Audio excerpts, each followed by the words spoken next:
Okay, so a comparative development stage. So countries like Pakistan and all Philippines and all of those countries, okay?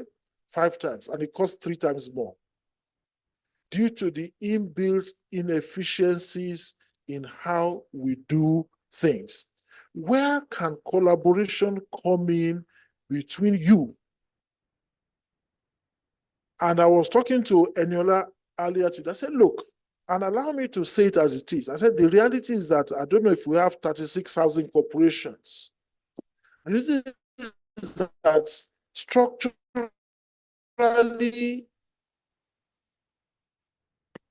you are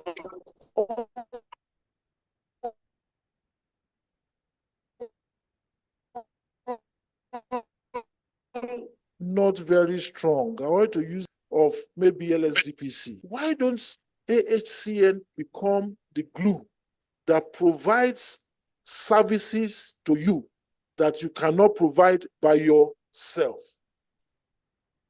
alone? That provides the glue. So a glue in terms of capital raising. The reason that a lot of you are very subject to political interference is because you have always to keep running to the governor to do what? To get money. If you didn't have to go to them, they may just be looking at you from a distance, and if you make too much money, they will come for you. But if you keep your head under the parapet, they may leave you alone. So if you don't ask them for money and you don't make too much money, they may leave you alone. Okay? But the truth is that most of you don't have the capacity to raise capital by yourself.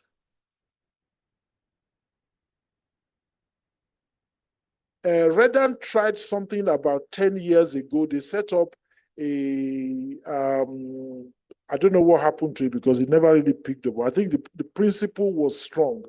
It was, they call it Redan Capital.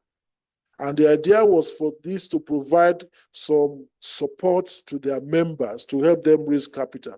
It didn't work for, I think, people reasons. But I think fundamentally, this is what even in the private sector people do. Collaboration around research, collaboration around development, collaboration around services. You need to collaborate amongst yourselves to ensure that you can deliver. Otherwise, you have to start calling to question the purpose of the association. This is just to come here every year, drink a cup of tea, have lunch, listen to silly people like me talk, and then go home. No, it has to be more than that. It has to be more, it has to stand for something. You need to collaborate. So this assumption that everybody is on his own, should do things in his own way, no. We need to challenge that. If you really, your collaboration as an association is to count for something. Otherwise, it's basically wasting time. The next bit is, let's be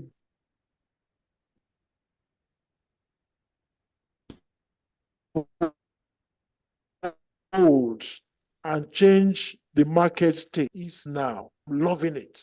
At least I spent about 10 minutes just to listen to a clip of Elon Musk. Because I like people who think, and who think in a way to change things. So when you see a man who is saying, look, I believe that in the next 20 years, human beings should not only be living on Earth, we should colonize Mars and people should be able to go up and down in Mars. And he's serious about it because he's invested about $40 billion of capital into it. So this is not a fancy, that's a serious guy. So a 3-bedroom house has to be 120 something, 140 something square meters. And this is our culture. Is that not what people say? But it was also our culture before Mary Slessor came to kill twins when they were born. Is this still our culture? Cultures are fungible, they can change. We need to be bold and change the dynamic. The truth is that a new generation that is coming don't need this kind of houses. We need to understand what is the taste of a new generation of our population. By 2030, 74% of Nigeria's working population, that is your market, will be people who are under 30. They don't need a 125 square meter house, but you are stuck because you probably don't know what they need. So in the absence of knowing what they need, you have to keep doing what you know. But the world is changing. And if it's not changing fast enough, we need to be bold and courageous to change it. The market follows. People need to see there's an alternative to an accepted norm.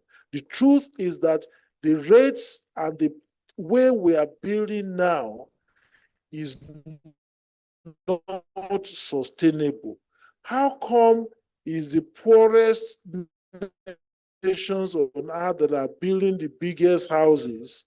I saw a picture that was trending a few weeks ago of all of the presidents of the borrowing countries with their fat bellies, like me, and the people they are borrowing from were all men and women in sharp suits, very lean. So the borrower is fat, and the person is giving the money is fit. Something is wrong somewhere. There's a misalignment.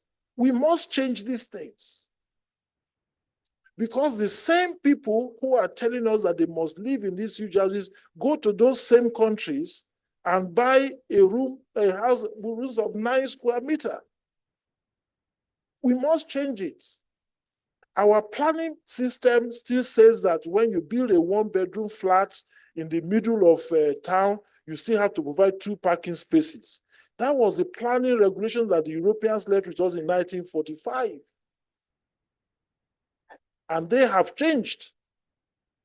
And we still kept it.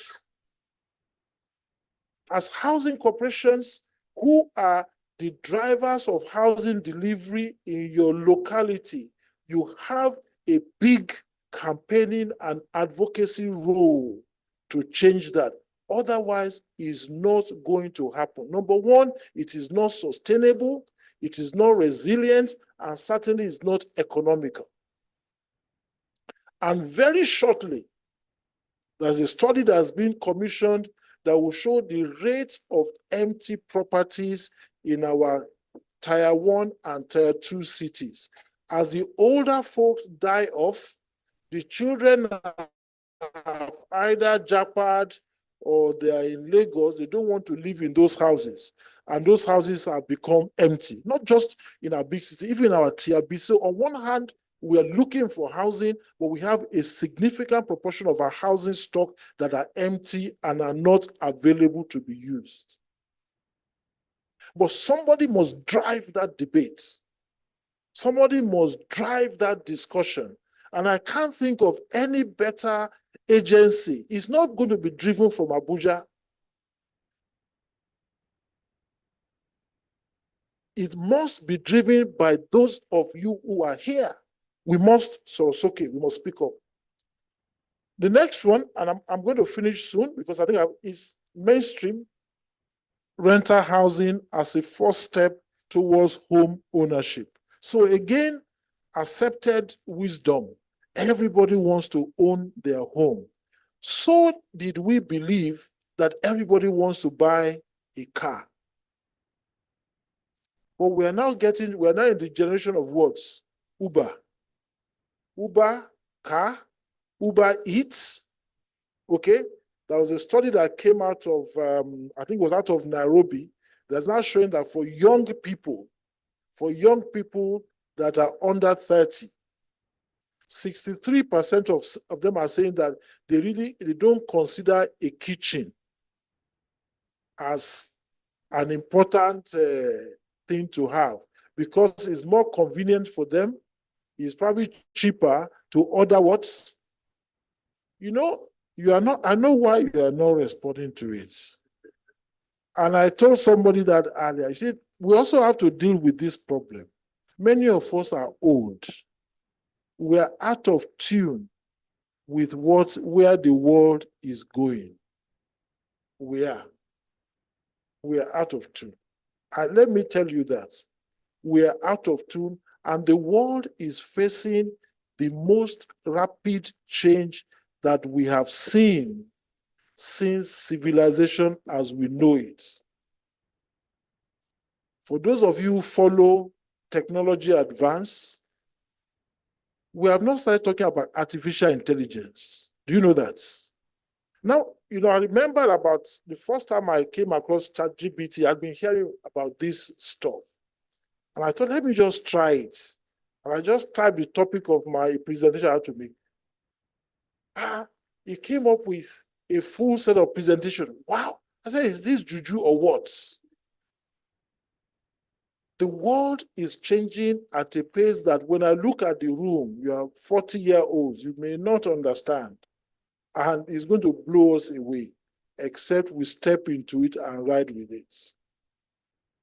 We may be thinking yesterday's thinking. When the world, you've seen the new housing stuff that Elon Musk has developed. How many of you have seen it? You have not seen it? Who has seen it? You have not seen the new housing product? Huh? You have one. You've seen it. Okay. That's the direction of the world. It's a house, it's flat packed, it puts on the back of a trailer, moves to where next? You'll be surprised how quickly it's going to gobble the markets. We're just at the beginning of a big technology revolution.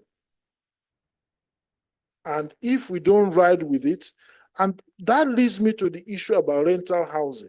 So there's been that rental housing is if you are poor, you are fearing landlord. People now actually advertise to scare you of a landlord. No. We will have the panel session later.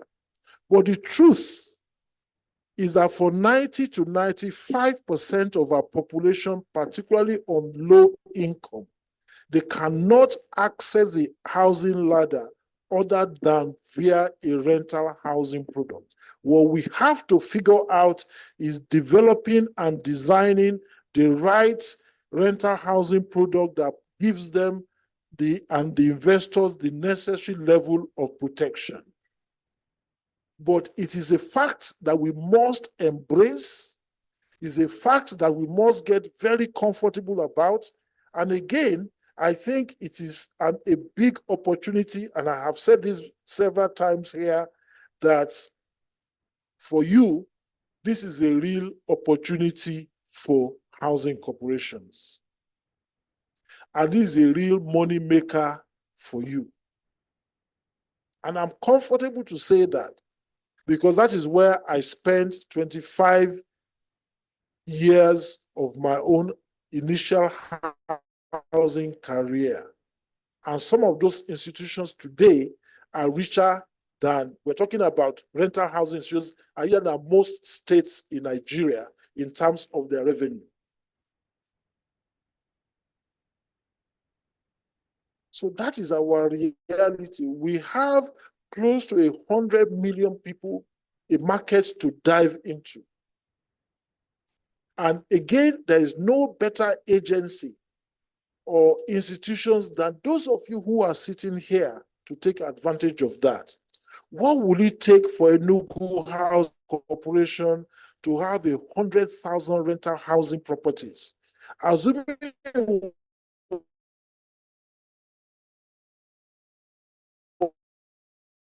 was picking up a rent of even 2 million naira a year, it shouldn't be of the mix for us going forward. Next slide. The next bit is about sustainable financing framework, opportunities, and particularly this is what I want to talk about, opportunities including enabling existing institutions to intermediate in the capital markets. I'll just keep this simple.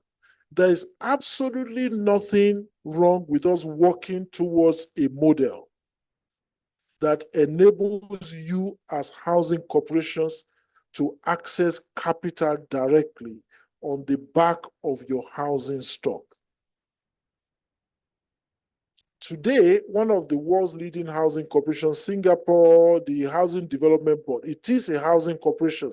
As it happens, its first constitutive document is exactly a reflection of our Federal Housing Authority constitutive document. It was formed 8 months after FHA was formed. So it's a housing corporation.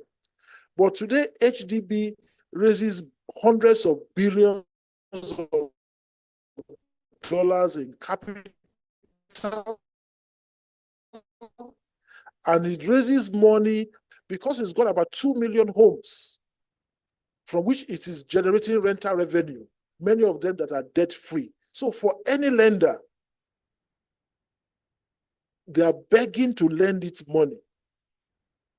We need to generate a sustainable funding framework that makes it easy to lend. Again, you know, when in the early part of my career in a housing institutions like yours, a lot of our job was preparing investment memos and running from bank to bank and bank to bank. But once we understood the concepts of building a sustainable financial framework, 5-10 years later, when we needed money, we put out a tender for banks to come and make a presentation to lend us money to finance housing projects. It was a tender. They bid for the privilege to give us money. And that still continues today because there was something behind the assets that we had created that provided attraction for them. We must do this cash and carry, sporadic. Today I'm looking for money. There's no money tomorrow. Tomorrow there's money in the budget. Tomorrow the next tomorrow there's none. It's not going to lead us anywhere. You need to have a sustainable, dependable, and reliable and predictable cash flow to have a development program that meets the next slides. So these are just a summary of everything that I've said. I'm not going to go over it. And then the final slide. So now let me talk from my heart. Let's forget about presentation. So look, I just feel the need to say this. After everything that we can do, and I don't suggest that all of those 6 or 7 things that I think we need to challenge at the end of it all, it boils down to one thing alone. It boils down to leadership. And in this room, I think you are here because you are leaders of the housing institutions that you work in. We have our eminent general managers here. And where the GMs are not here, they are senior representatives. The question I ask you is, what kind of leadership are you going to provide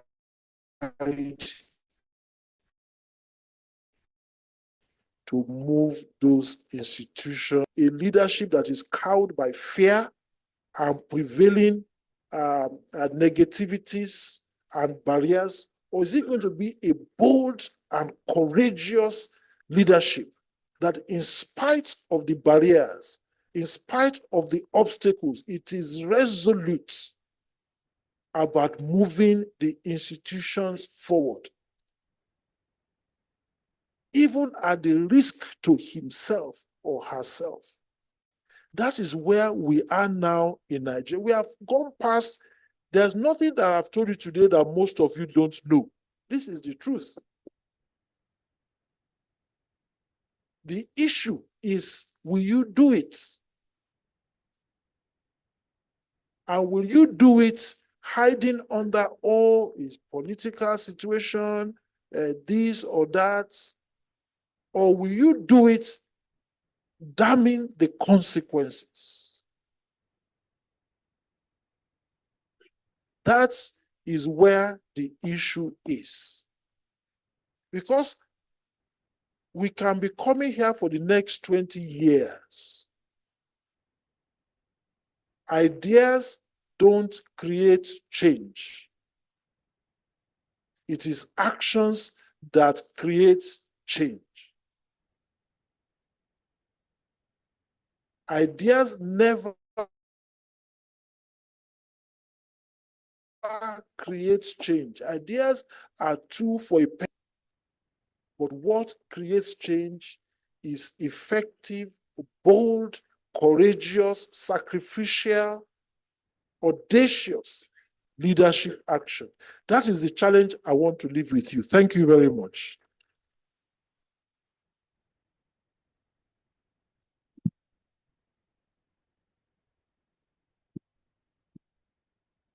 Let's put our hands together for him again.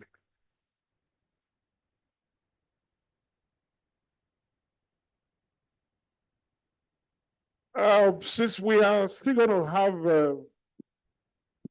another session with him, I would suggest that if you have any question or observations about what he has presented, just make sure that you jot them down now so that you won't forget. Just put them down. So by the time we come back for the discussion program, then we can now take all that together. Is that okay? Okay.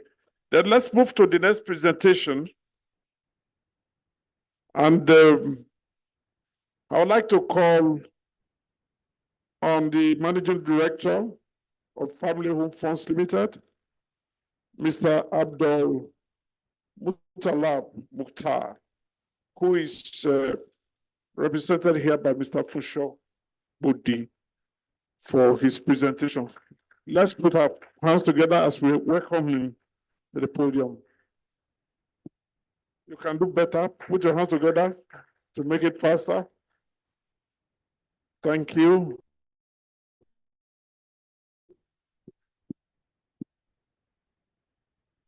Thank you very much.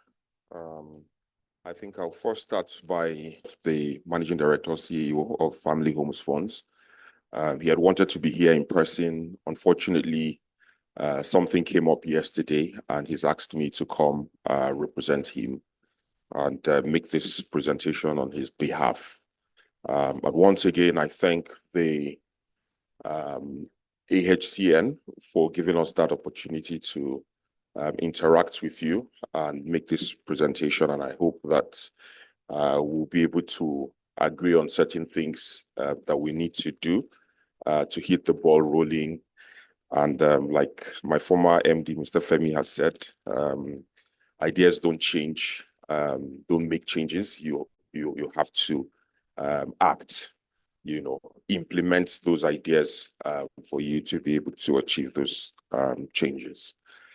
Today, I'll be talking about harnessing multi-agencies collaboration in resolving affordable housing for the vulnerable under the renewed hope agenda of Mr. President in Nigeria. I'll first start by saying, all those words in that statement or topic are words that, however, for me, when I saw the topic, the aspects of vulnerability, was what struck me, and it can mean so many things to different people. Constantly, we're having the list of those who are vulnerable being updated almost on a maybe monthly or annual basis. So you have those who are less privileged, you have those who are low income. Now we have the LGBT who are also classified as those under vulnerability, or those who are vulnerable. And I think for me, I understand that and actually, decide which group of vulnerable we actually want to cater for. You'd agree with me that, like Mr. Femi has said, we should go beyond those thoughts of insisting on home ownership. We should look at rental housing. I'll take it further to say not everyone can even afford rent a house. So in that group of vulnerable people, you have those who do not even have any earnings, and so sorry, I'll let you know when to turn the slides, please. Thank you. So you have those who do not even earn any income, and in that case, you'll be looking at not affordable housing for them. You'll probably be looking at social housing for them, which is some form of subsidy by the government. In fact, in some countries, those who are classified vulnerable can live in houses rent-free. So, but I think in this case, because we're looking at affordable housing, I'll think that we're looking at those who maybe Nigerians who are in the middle class or the low income class, to provide housing for them, whether for purchase or for rental. Next slide. And so it's important to ask that question, who is a vulnerable person? Next slide. And so if you look at this slide, you will see pictures of 5 different people. The first is a Black man who seems to be homeless, probably doesn't have any job. The picture in the middle is an elderly woman who cannot move, who is, physically challenged. And another picture shows an old man who is using a walking stick. He needs some form of support. And the 2 pictures below depict drug addicts, groups of persons who are classified as vulnerable. So I would think that, or rather focus on those who are, yes, vulnerable, who need some form of support, and who actually have an income to be able to either rent or to buy houses. Next slide, please. And so a vulnerable person can be defined as someone who belongs to a group within society that is either oppressed or more susceptible to harm. Professor Alice Eagly has described vulnerable persons as persons belonging to populations such as children. So children are also vulnerable.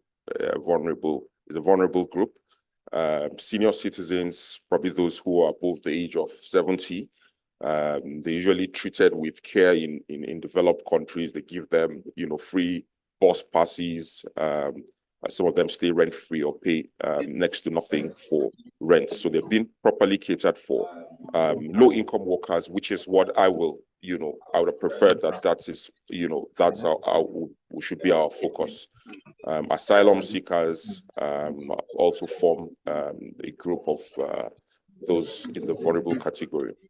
So in other words, a person is also considered vulnerable if they need special care, support, or protection because of age, disability, income levels, risk of abuse, or neglect. Now, this list is endless, but what I want to emphasize on is the aspect of support, someone who needs some form of support. And we all know, that's houses have not been provided. Enough houses, the first speaker has alluded to that, have not been provided to meet the needs of Nigerians, especially those on low income, first-time buyers, for example. Next slide, please. And so the topic dwells more on collaboration, and we need to, among interagencies, multiple agencies. What agencies are we talking about? Housing corporations, all stakeholders in the housing sector, housing corporations, Federal Mortgage Bank, FHA, family homes funds, the primary mortgage banks, all stakeholders. Now, if you look at the picture on the left, it depicts some form of teamwork, some form of collaboration. There's a puzzle in that picture, and that puzzle cannot be solved until everyone comes together. And you can see all hands on deck. People even use picture depicts, hands-on collaboration to say, I'm not just using even one hand to support or to provide that collaboration. I'm using my two hands, so it means you're putting your all to be able to achieve what we intend. The second picture also shows a group of people sitting down, brainstorming, cracking their brains. How can we solve this problem? So collaboration between multiple agencies is crucial in addressing the issue of affordable housing for vulnerable under the Renewed Hope agenda. So I will probably substitute that with those on low income, specifically because Family Homes Funds was primarily set up to provide affordable houses or provide financing for Nigerians living on low income. Next slide, please. And so I'll be running us through a framework very briefly and very quickly that we can adopt in addressing this kind of collaboration. And for those of us who attended the Nigerian Police Summit a few days ago, you'd agree with me that the major take home from there was, enough of all this talk. We need to act. We need to act. So we had, different people from different sectors, those in construction, those in, mortgage financing, all seated down, and he said, no, enough of all this talk. We need to put our acts together and act and implement all the good, brilliant ideas we've had for so many years, So next slide. So identifying stakeholders, I would say this is arguably classified under different sectors. We have the private sector, we have government agencies, we have non-profit organizations. So these are more generic if you're looking at the entire vulnerable. So in some cases, you have non-profit organizations who probably are catering to those on drugs, those who are physically challenged. But we need to identify all of this, which we all know to a large extent. And almost all of us are seated here belong to this category of stakeholders. Each stakeholder brings in a unique perspective, resources, and expertise to the table. It's also important to state that the beneficiaries, the target people who we classify as the vulnerable, but in this case, maybe those on low income, actually need to also be brought into the table. Maybe they're representatives under different umbrellas to discuss what are the things you need, what are the things you can do without. In some cases, like Mr. Femi had said, some young people are saying, we don't want a kitchen, so that will, if that applies here, then it means you don't have to build a kitchen. So that cuts down the cost of construction and of course increases the ability to afford those houses.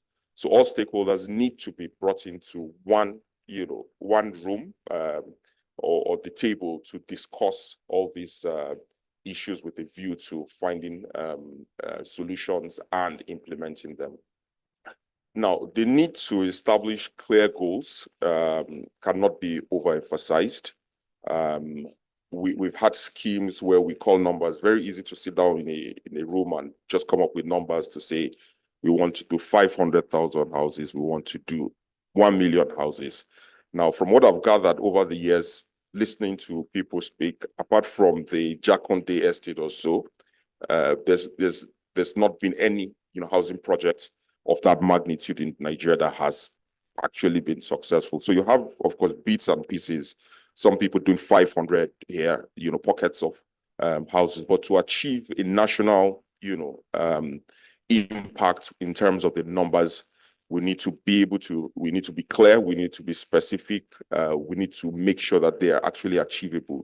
Do we have the resources? How can we get the resources? Let us plan with what we know is actually achievable, rather than just spewing in out numbers just to impress in many cases, and you end up setting yourself up for failure. We'll be judged technically, when you think about that, we'll be judged by the what we have set for ourselves as targets. And in many cases, we do not set these targets under duress. We actually sit down and we decide that this is what we want to do. Many times we know fully well that we cannot achieve those targets, but we want to impress and make a statement. And at the end of the day, we hardly ever meet these targets. Second is to, when we sit down, is to formulate a joint strategy. Everyone coming together, all the stakeholders, to develop a comprehensive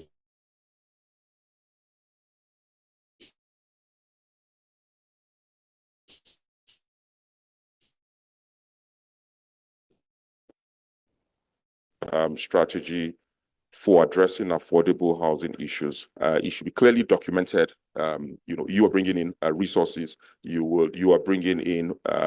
You create mortgages on the demand side. Allocate timelines, and then have some KPIs where you sit to constantly remind yourselves of what you have set out to do. Are you meeting those KPIs, or are you falling short of those KPIs? Next slide, please. So next is share resources and expertise. You all agree with me that the more, the better.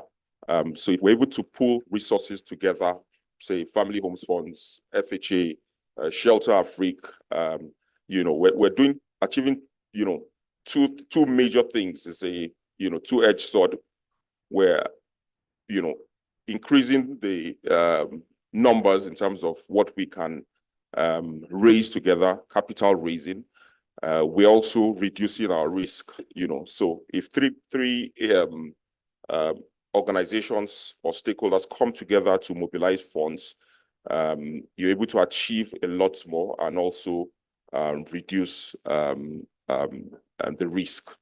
So this may include financial resources, data and research capabilities, technical expertise, access to networks, and partnerships. So it's not just all financial expertise. We've learned from what some organizations have done. For example, Shelter Afrique, what they've done in Kenya and some other countries. How can we tap your expertise to do that here in Nigeria locally? Technology is also another critical factor that we must use.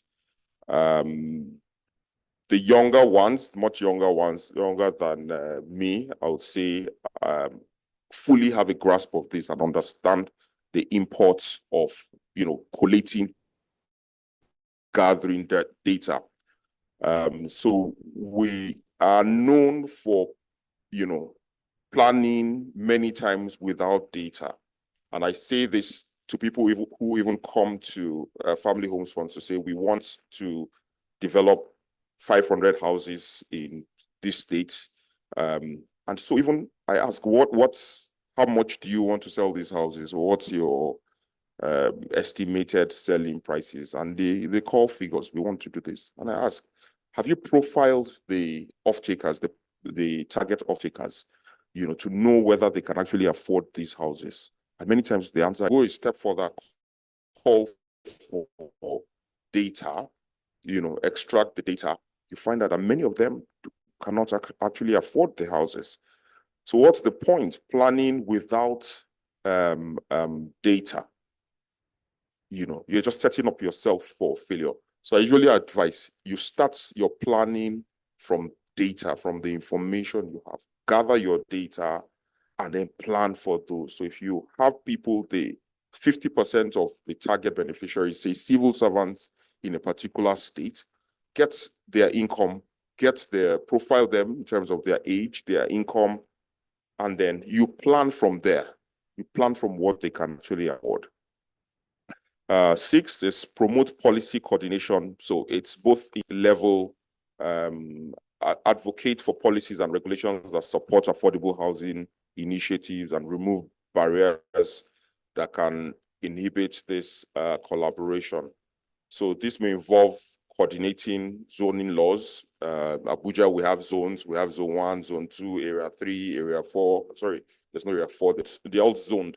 And there's specifics. You have specifics as to what the land use in those areas are for. So your allocation clearly states what you can do. It can be residential, it can be commercial, and even residential, it can be mixed use. It can also be multi, or I think they call it low density, high density, and all of that. So it's very clear. On the codes, the codes clearly tells you, building codes tells you the material specifications of what you can use to ensure quality control and ensure that minimum standards are met.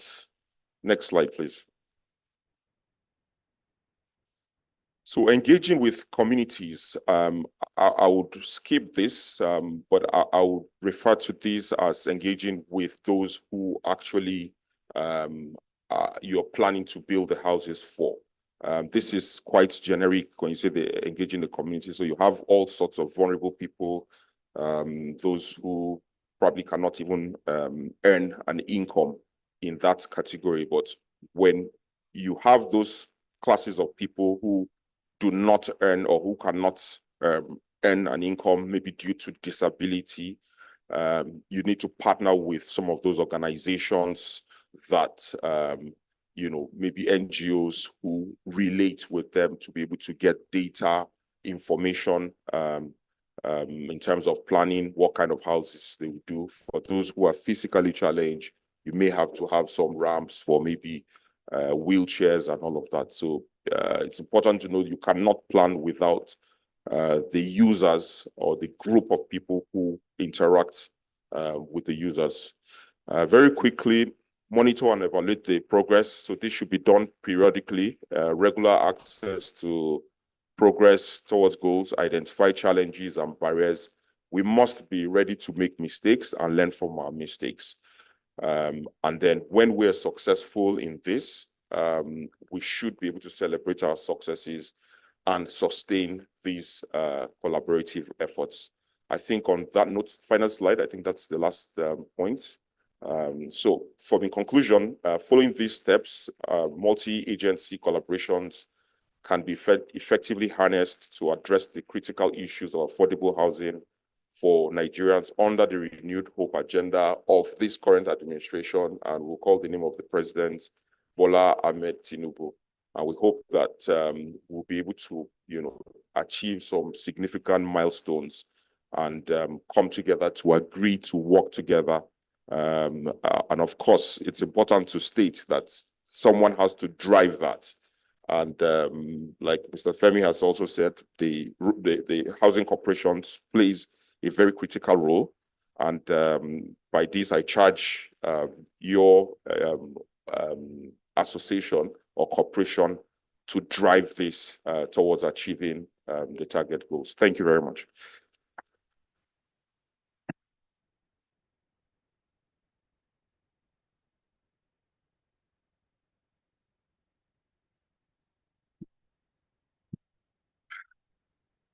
Let's put our hands together for him again.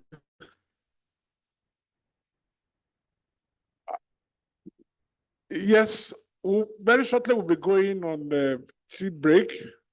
But before we do that, I don't know if we have any question for the presenter. No, not the first one. This one, family homes.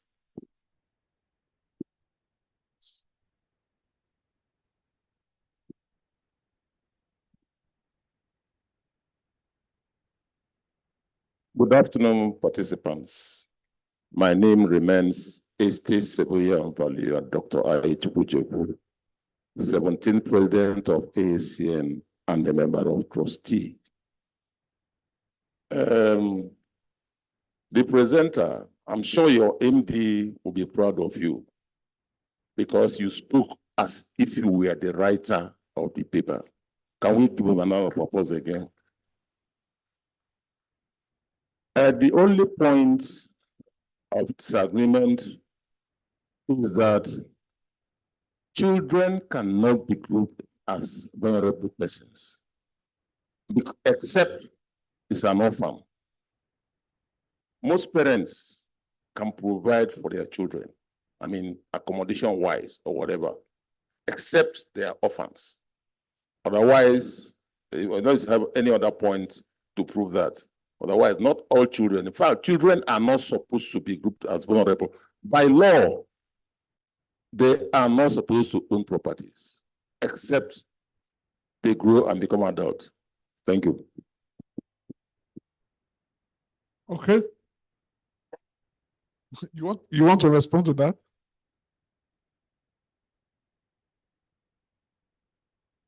Okay, thank you very much. So this is relative, and we probably would agree to disagree on this, and it depends on how you look at it.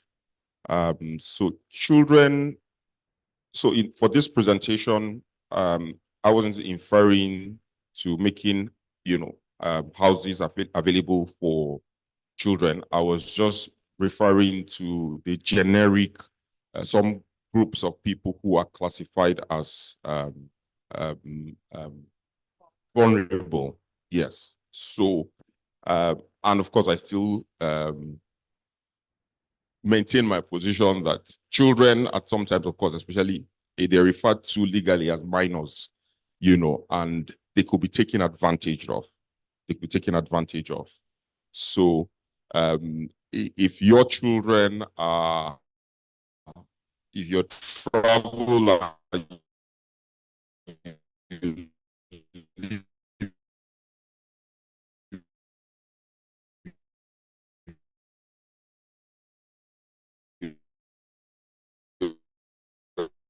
children, for example, with maybe a help of your driver. Okay, yeah. So there's housing. Okay, so okay, it's okay.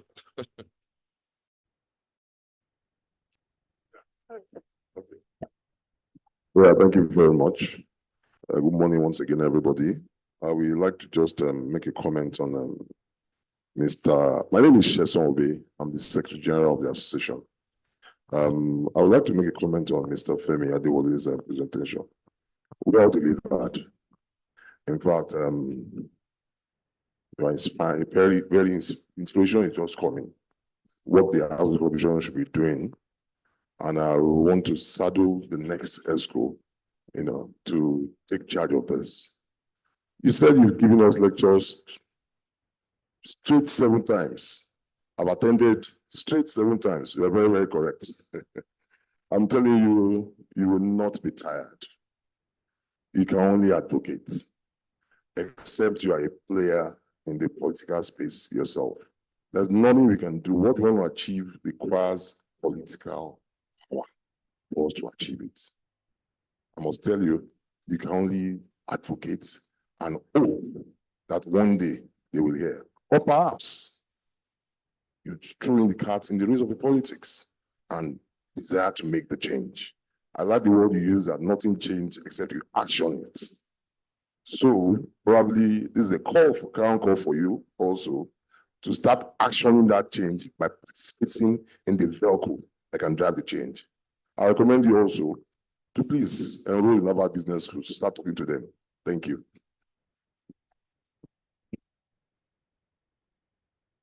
Right, thank you.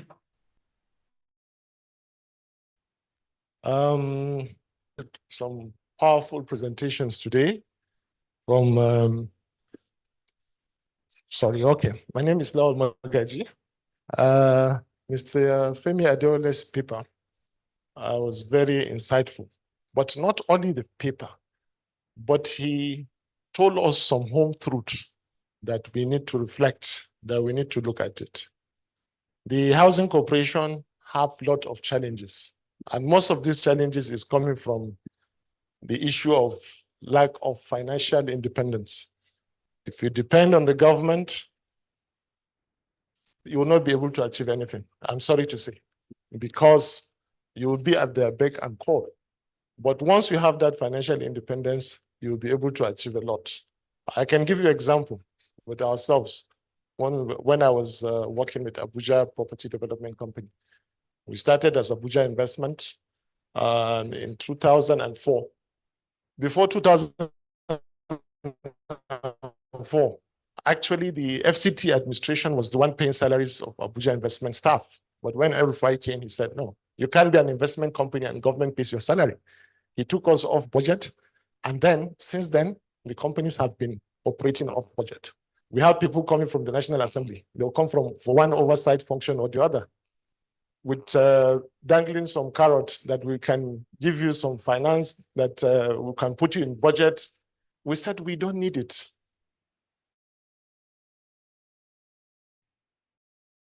So once we have that financial independence, what we need in the housing corporations, and also to change strategies. You need to change your strategies. If you keep doing the same thing, you don't expect to get a different outcome. The outcome will continue to be the same. But once you change the strategies, let's look at how to collaborate. When I was MD of Abuja Property Development Company, I led a delegation of the staff of the company to LSDPC, because LSDPC were doing well. We went, we visited them, and we borrowed lots of ideas. It's better to borrow ideas than to borrow money. We borrow ideas from them, and I'm sure they have not given us any invoice to pay them for the ideas we borrowed from them. So we borrowed those ideas and we use it. And it's good for us to collaborate. Let the housing corporations be collaborating with each other. Thank you very much. Please, your question should be very brief, and we shouldn't talk about Mr. Adewale's paper. And so now, not now, please. Good morning, ladies and gentlemen. My name is Stephanie Covey. I just want to make a comment. I think it's safe to say that the problem we are having is not about insufficient housing, because in Abuja here, what I've seen, there are so many houses in Abuja, and most of them are, I've seen them, most of them are empty. Because Abuja especially, people focus on building houses. They even go to the extent of cutting down trees to build estates. If you look everywhere around Abuja, is estates, is houses. So it's not about insufficient houses exactly. It's about affordable. How can a low-income earner afford to own a house? I'm talking because I can say that I'm part of a low-income earner. For someone who earns about 100,000 naira, how does such a person, how is that person able to afford a house? So maybe there are housing organizations here. So maybe you can use me as a case study, you know, to work together and find out how you can solve that problem. Well, it is important for you to recognize that not everybody will own a house. So you can start with renting. I think that's as a case study. Yeah. Okay. Even renting too is part of it. So housing and renting is exactly what I'm talking about. So you can use me as a case study, because I'm talking on behalf of so many Nigerians. We fall into that category. Yeah. Thank you.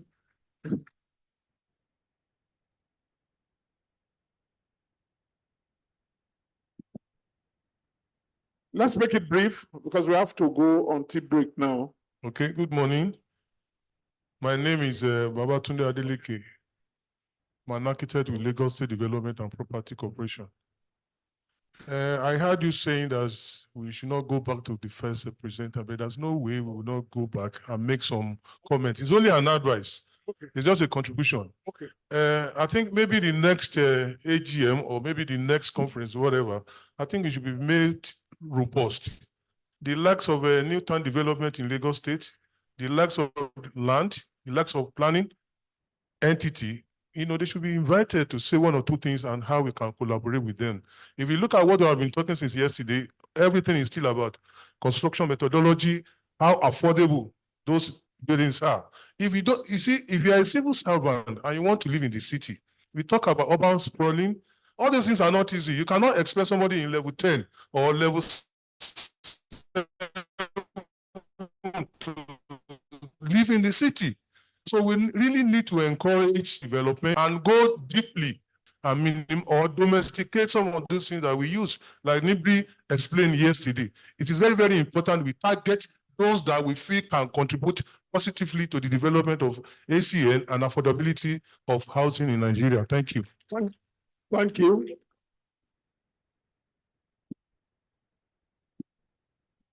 That is the last question, please. My name is ESV Folarin Shola.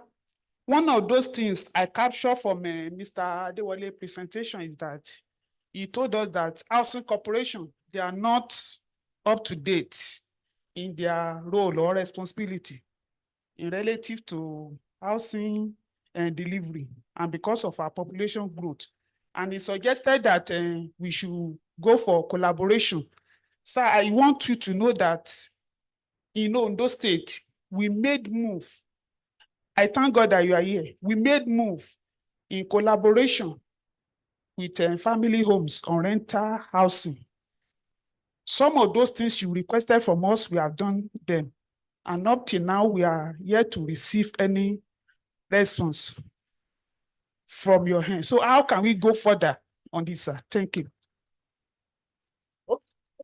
Okay. Mr. Pusho, can you respond to that? Okay. Thank you very much. I would say that I do not have the full details of your submission. But I will get back to you. I will speak with the person handling it directly and get as much information as possible. And before we leave this meeting, I will give you a feedback. Okay, I think that answers your question. Okay. Well, on that note, we have to go on a tea break right now, and we have just 15 minutes to get that done. We have just 15 minutes to get that done. Please, let's do that.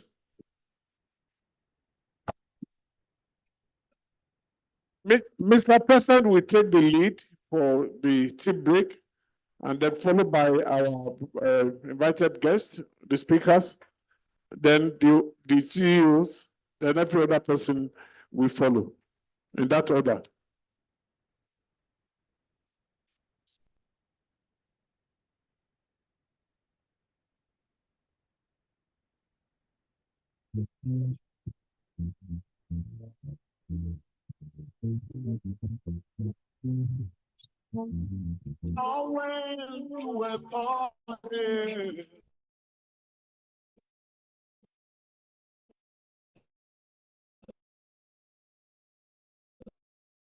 They are not.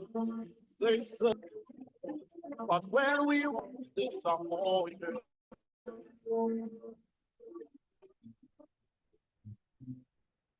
all we could hear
Come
they smoke cannabis. Doctor say make a pop one of this. Make me fly like say I'm Aladdin. Don't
So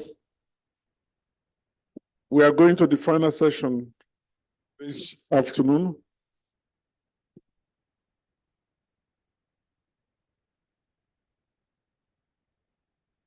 In this session, we'll be looking at financing affordable housing in challenging economy. Financing affordable housing in challenging economy. I'm sure that we're all aware that Nigerian economy is seriously facing a challenging time, and the production of housing is becoming a serious issue, a serious threat. So we need to find out ways by which we can surmount this challenging time. And as Housing Corporation, so we believe that we can leverage on our strength as a government parastatal and government agency involving in mass housing on what Shelter Africa has to offer. Shelter Africa has always been there for mass housing production, and we have some housing corporations that have benefited from their operations in times. So if some housing corporation could benefit from the activities, I don't know the reason why we can't still enjoy that benefit now. So we decided to bring them in so that we can look at what they have and how we can access funding from them. So we would like us to listen attentively, take notes, and see where we have been missing it and what we can do to take advantage of what they have to offer. So without wasting time, please permit me on this note to call on Mrs. Elizabeth Ogonebu, the country regional representative of Shelter Africa, for her presentation this morning. Let's put our hands together for her as she comes.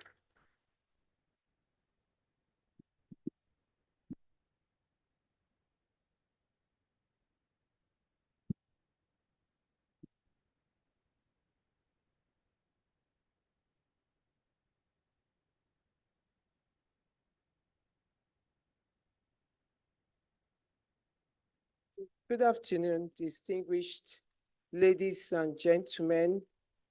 My name is Elizabeth Ogonegbu. I am the regional representative for Shelter Africa, representing Anglophone West Africa. I'm based in the office in Abuja, Nigeria.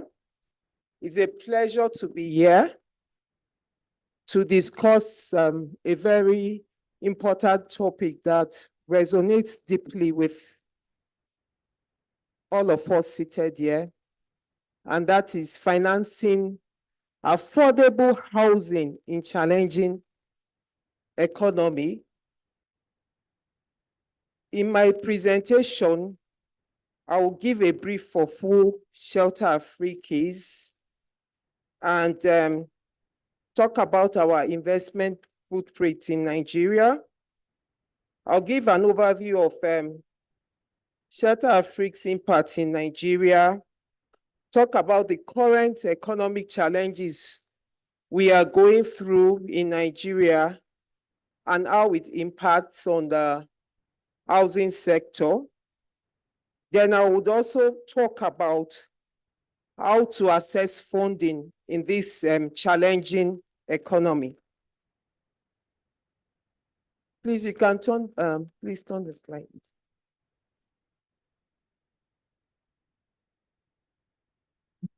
So Shelter Africa Development Bank is the only Pan-African finance institution that exclusively support housing and the real estate sector in Africa. It was established actually 42 years ago. The office in Nigeria was opened in 2014. It is owned by 44 African governments, the African Development Bank, and the African Reinsurance Corporation. Our mandate is to eradicate slums in Africa and offer affordable housing solutions for African nations. Shelter Afrique Development Bank was born in October 2023, just last year, during our extraordinary general meeting. Our head office is in Nairobi, Kenya.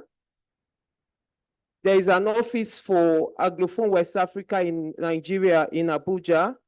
And there is another office for Francophone countries in Cote d'Ivoire. You can turn the slide, please. You can turn the slide. So Shelter Afrique Development Bank has a very cordial relationship with Nigeria. Nigeria is a founding member of Shelter Afrique Development Bank, holding 15.4% shares, making Nigeria the second largest shareholder in Shelter Afrique Development Bank. In 2021, SHAFDB successfully issued its first bond in the Nigeria capital market. The issuance of the Naira bond shows Shelter Afrique's desire to offer long-term customized funding to make housing more affordable and available in Nigeria.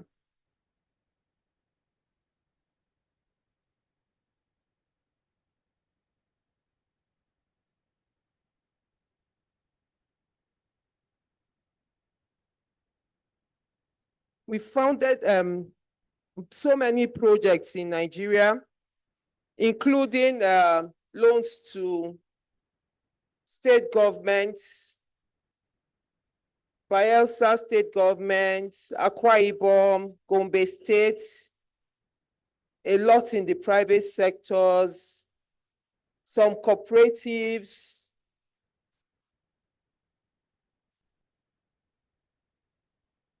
The next slide, please. We funded the popular Adiva Estates in Lagos, Nigeria.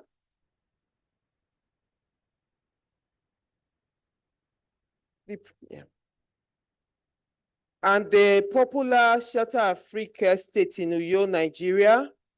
We've given a lot of the lines of credit to financial institutions in Nigeria. Please, the next slide. There is a slide before this.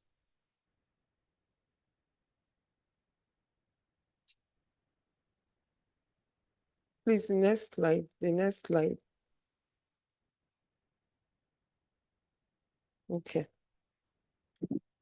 Okay, let me take us through the current economic challenges in Nigeria. Not so sure why that slide is missing. Please, can you, the next slide? Okay, it's fine. So, of course, we all know what Nigeria is going through. We have high inflation currently in Nigeria. As at March 2024, inflation in Nigeria is 33.2%. And this is really a big challenge in Nigeria, because what happens with inflation is that it diminishes the value of goods and services. The same amount you use to buy things, you will get lesser quantity. It's typically example is like if you have 100,000, 600 in 2019, you could buy like 38 bags of cement. But today with cement, I think the last time I bought cement was 10,000 naira. With 100,000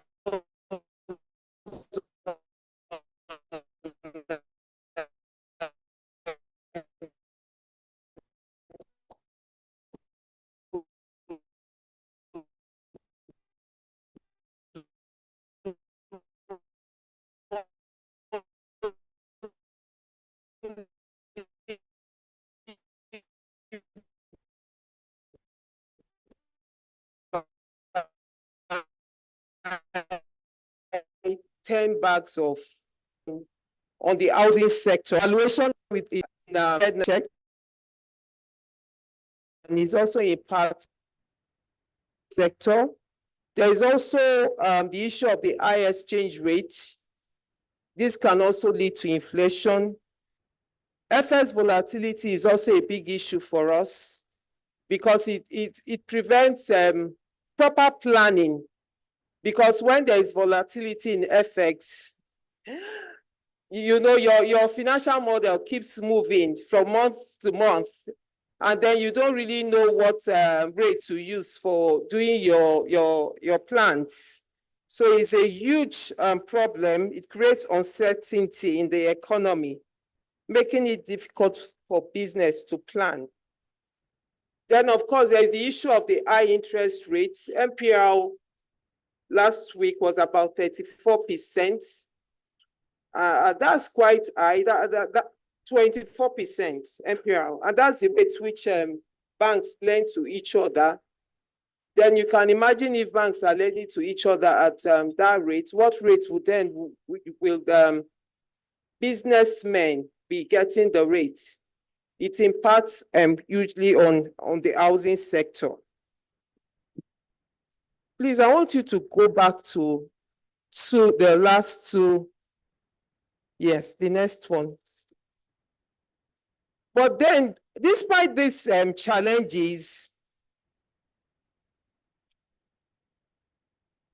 we can still access funding in this challenging economy.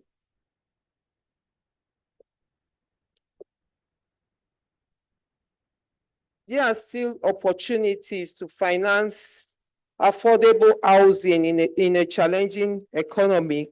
Though it's very challenging, but developers would have to plan well and prepare more. As the saying goes, if you fail to plan, you're planning to fail. So I'm just going to be giving some tips on what can guide you for you to be eligible for funding during these challenging times. Number one is that when you target any financial institution, even like Shelter Afrique, and you approach them, you need to understand the eligibility criteria of that lender. And this is very key. And then you need to familiarize yourself with this criteria. Whatever they've requested for, like if you come to Shelter Afrique Development Bank, we'll give you a checklist. And that checklist is very important for us. You can't go around it. You need to prepare your documentations very well and come prepared. You need to get clarification if there are things on the checklist that is not so clear. Secondly, you need to prepare a strong business plan or business proposal. And this is key because the business plan is like the roadmap for the entire project. It demonstrates that the project is viable. It shows that you understand your business. Because I see instances, and we have clients coming in and inviting me for maybe meetings with state governments. And then when you ask, so So what do you want to do? You're already inviting me for big business, and then it's not so clear. It's not clear to you what you want to do. It has to be clear. It's a critical document for convincing financial institutions that you know what you're doing. That feasibility study is so critical that I would advise that even if you get a consultant to prepare this document for you. It's critical. Then thirdly, ensure financial stability, because financial institutions will assess the financial health of the borrower. They want to see that your financials are strong, is profitable. So when they ask for audited financial statement, you should, if you really want to assess funding, you need to take out time to prepare these documents. You need to demonstrate the project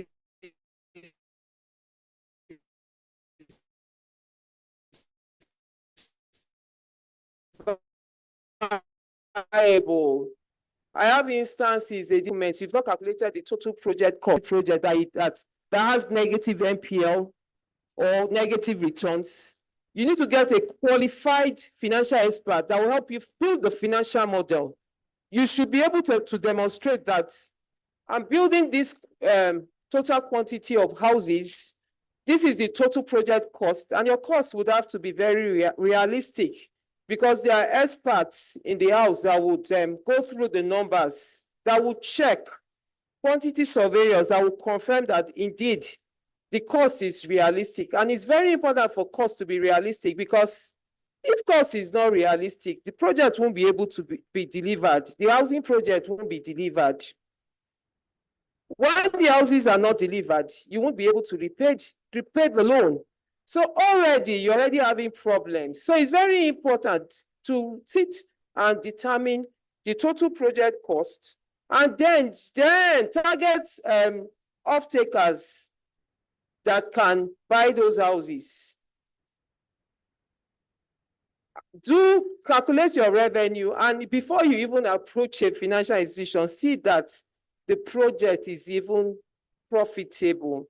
Because even if you're breaking even if it is like development impact, like most of the project for the housing corporation is not so much of making profit, but making impact. But then you should be able to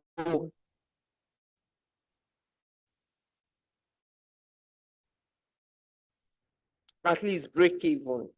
You need governance. And then when a project is well prepared, well structured, and well planned, you know what you're doing. You've assessed the risk of the project, and you've been able to mitigate most of the risk on the project. It's very easy for international banks to get cheaper funding for the project. It's very cheap, very easy to get cheaper funding. So strong corporate governance is very important. You need to establish that you have a board of directors with diverse experience. Very important, because corporate governance structure hold them senior management accountable to the board of directors, and board of directors accountable to shareholders and stakeholders. So it's like put in place like a check and balance in the organization. And these are the things we want to see. Good corporate governance.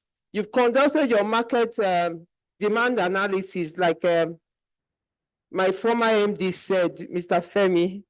You need to conduct your know what the people need. Like times are changing, they don't want big houses. You need to know the people you're building for.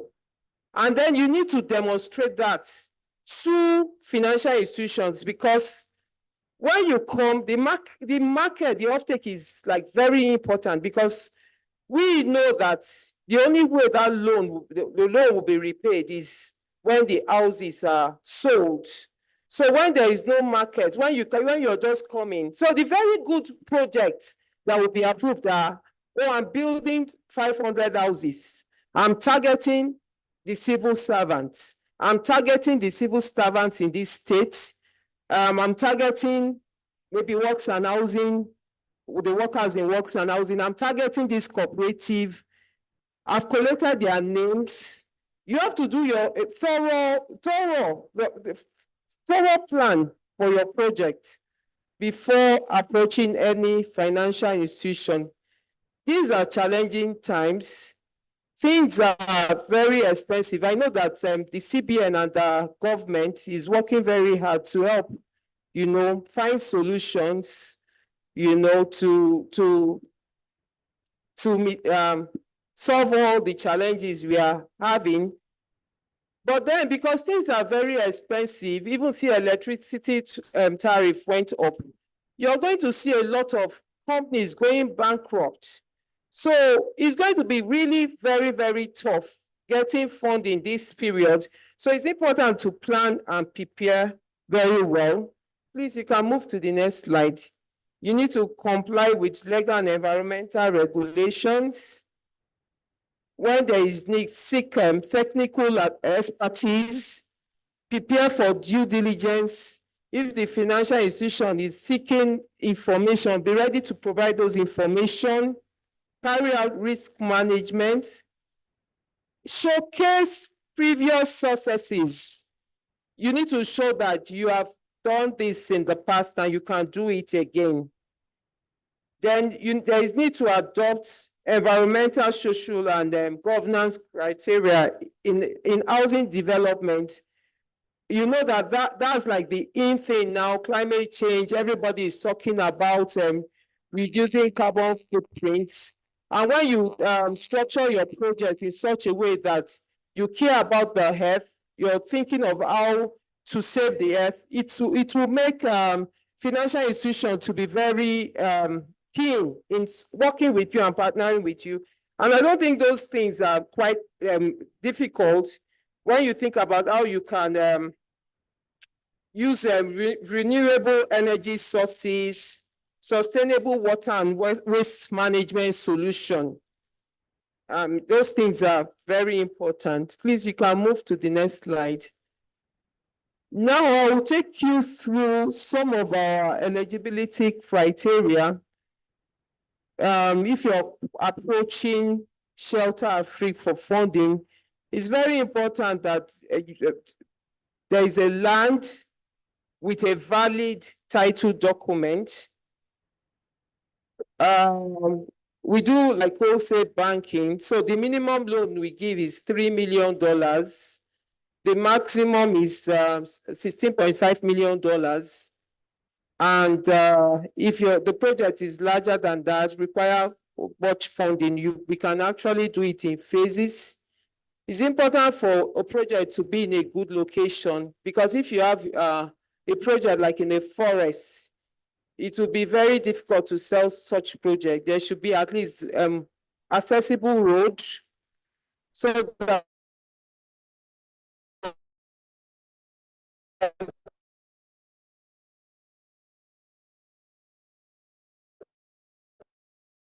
people can live there.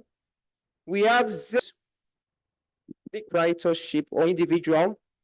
Like I said about Code of Corporate Governance, there must be properly constituted board of directors with at least 5 members, including the board chair being a non-executive director, at least 3 years of housing developmental experience, and must have successfully delivered 200,000 units within a period of 5 years.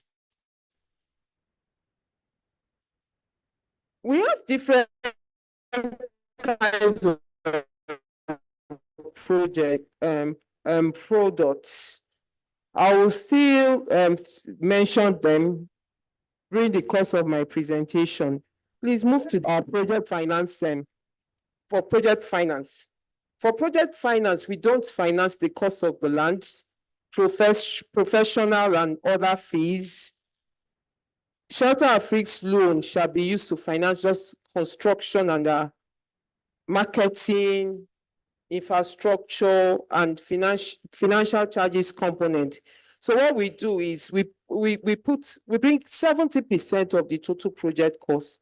we expect a developer to have 30% of equity in the project, you know, and this is key for financial institutions because it's like the skin in the game, you know. Sometimes projects can be challenging, can be tough, and it's that skin in the game that will prevent you from, like I say, like when the going gets tough, for you to, you know, to want to jackpot and abandon the project, or for that would make you wake up in midnight to pray because you've put in so much in the project. So equity is key for us.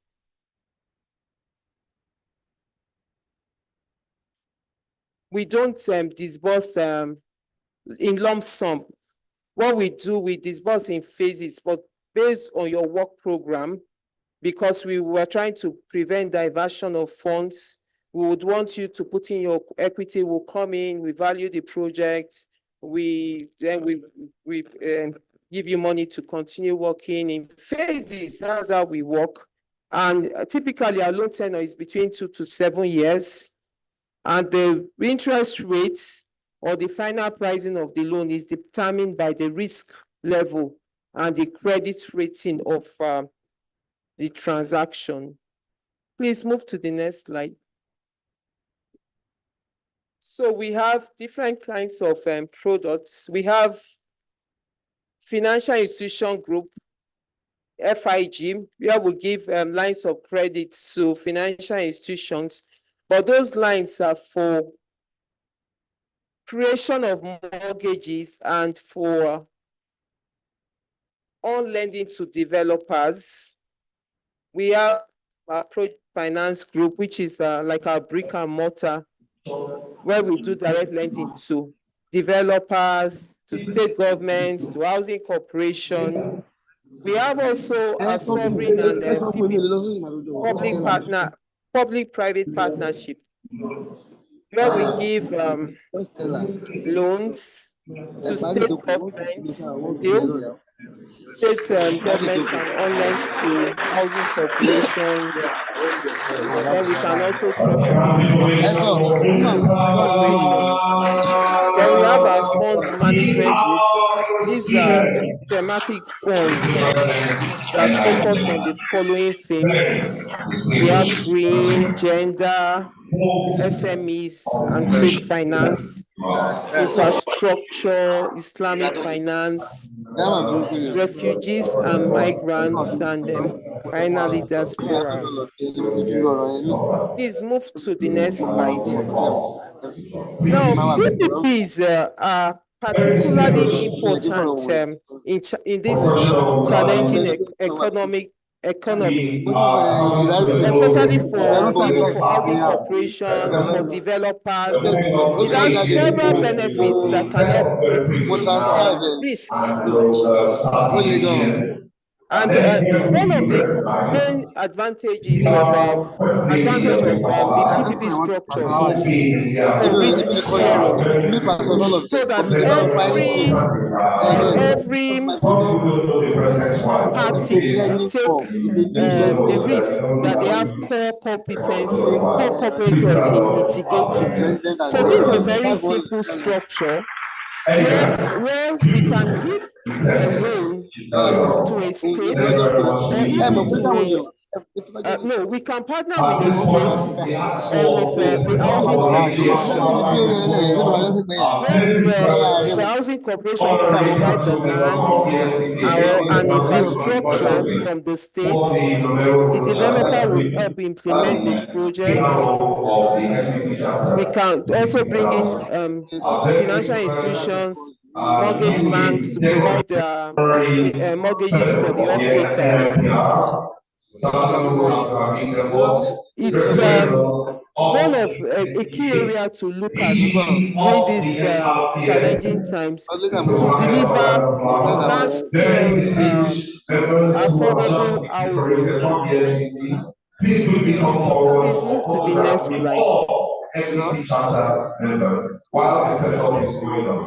So there is a gap for PPPs in Nigeria because there's a lack of large-scale affordable housing suppliers in Nigeria. And then Nigeria, according to our Center of Excellence, has about 22 million housing deficits. So it is huge, and we've been talking, I know, a lot about collaboration. So it's a good way to collaborate so that we don't work alone and deliver large housing projects in Nigeria. Impactful projects in Nigeria is a good structure that can work during these challenging times because you're not working alone, but partnering with other key partners that can support the project and bring in their key expertise into the project. Please move to the next slide. The roles of parties in PPPs, the states, and through the housing corporation can provide the land, can provide website infrastructure, can provide social infrastructure, can also provide offtake. The state can also provide guarantees such as ISPO. And what does is that it helps to mitigate the risk. I know we are all for housing to be affordable, finance has to be cheap. And for you to get cheaper funding, you really need to mitigate risk. And that would attract other international lenders. And you'll be able to access cheaper funding for affordable housing. Shelter Africa can provide financing for construction finance and also provide mortgage finance for off-takers through the mortgage banks, and also provide advisory. We can provide technical advisory. We can conduct affordable housing market analysis, aligning the PPP framework to benefit housing. And then, of course, the private sector can bring in planning, design and planning. They can help execute the project. They can also bring in, take insurance to mitigate the risk further. And then we can also even use syndicated funding for PPP transactions. So please, you can move to the next slide. So, Shelter Africa's strategic vision for Nigeria, we want to do more in providing affordable housing finance. And that's why we opened the office in Abuja, Nigeria, for us to, increase investment in housing finance in Nigeria, to enhance mortgage finance support for accessible home loans. We want to bring in innovative housing solutions, leverage on technology and sustainable practices. We want to do more PPPs. We want to see more PPPs in Nigeria. And I feel in this challenging economy, we need to collaborate, and it's the way to go. We want to do more of capacity building, policy advocacy, regulatory support, and technical assistance. And finally, we want to develop inclusive communities with access to essential services. Please move to the next slide. Okay, that's the last slide. Thank you.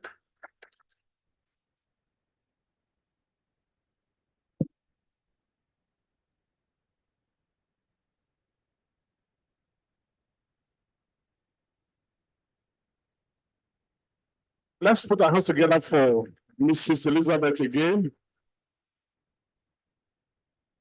I want to believe that that's some explosive presentation.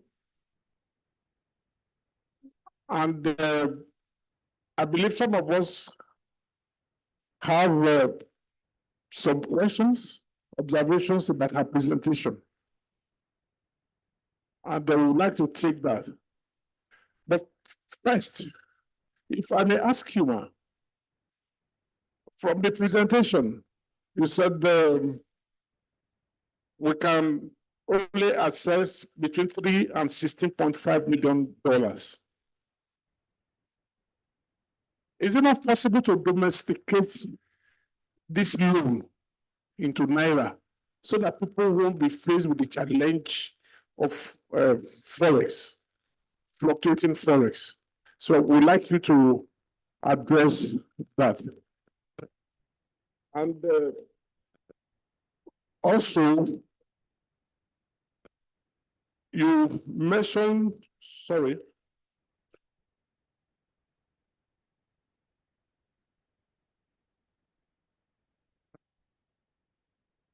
You mentioned something about 20% equity, 30% equity.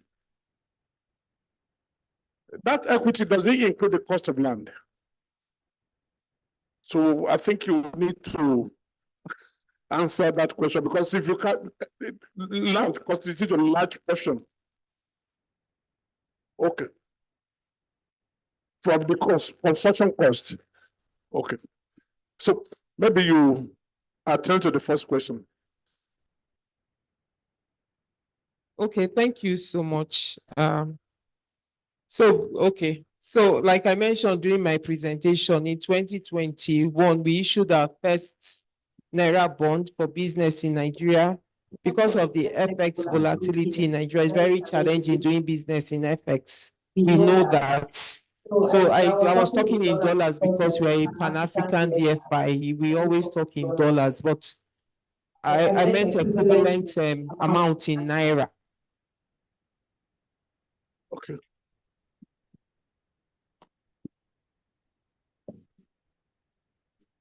Okay, yes. Regarding the cost of land, the cost of land is equity. It's part of your 30% equity in the project. Okay. My name is Babatunde Adeleke once again from one of the crucial, let me say, one of the crucial condition, or let me say one germane condition in the eligibility to getting funds from Africa is the location. Then when we talk about location and we talk about affordability, I think the low income or the middle income earners are not really relevant in this regard. So, is there anything Shelter Africa Development Bank is perhaps to come down a little to see how they can assist in helping those areas we are talking about, that is a new town development, not really area that is well organized? Thank you very much.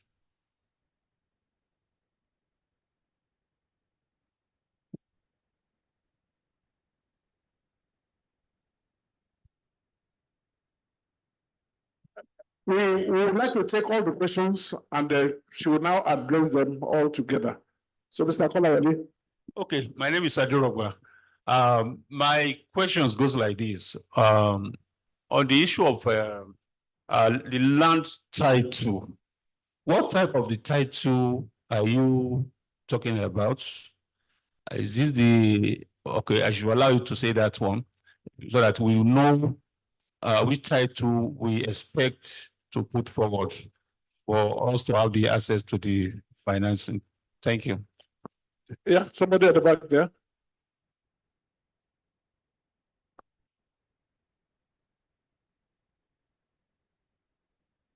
Good morning, all. My name is Solomon Majidadi from Nigerian Building and Road Research Institute. I want to appreciate the presenter for a wonderful presentation. But I want to ask, if you were here yesterday at the opening, then yeah, I noticed she was not around because from her presentation, if only she was here, she would have made reference to the presentation by the representative of the DG NIBRI, because there are a lot of things that are intertwined. And I also want to ask, if really you are aware of NIBRI, Nigerian Building and Road Research Institute, my director is seated close to you there. I think there's need for a partnership with you. And then my question goes this way. In your presentation, one of the mandate Africa is eradication of slums. You mentioned it. So if that's the case, we as NIBRI, of which I myself am part of that team, we have conducted research on slum upgrades, which was made a national project by the leadership of the Institute. And we have our findings.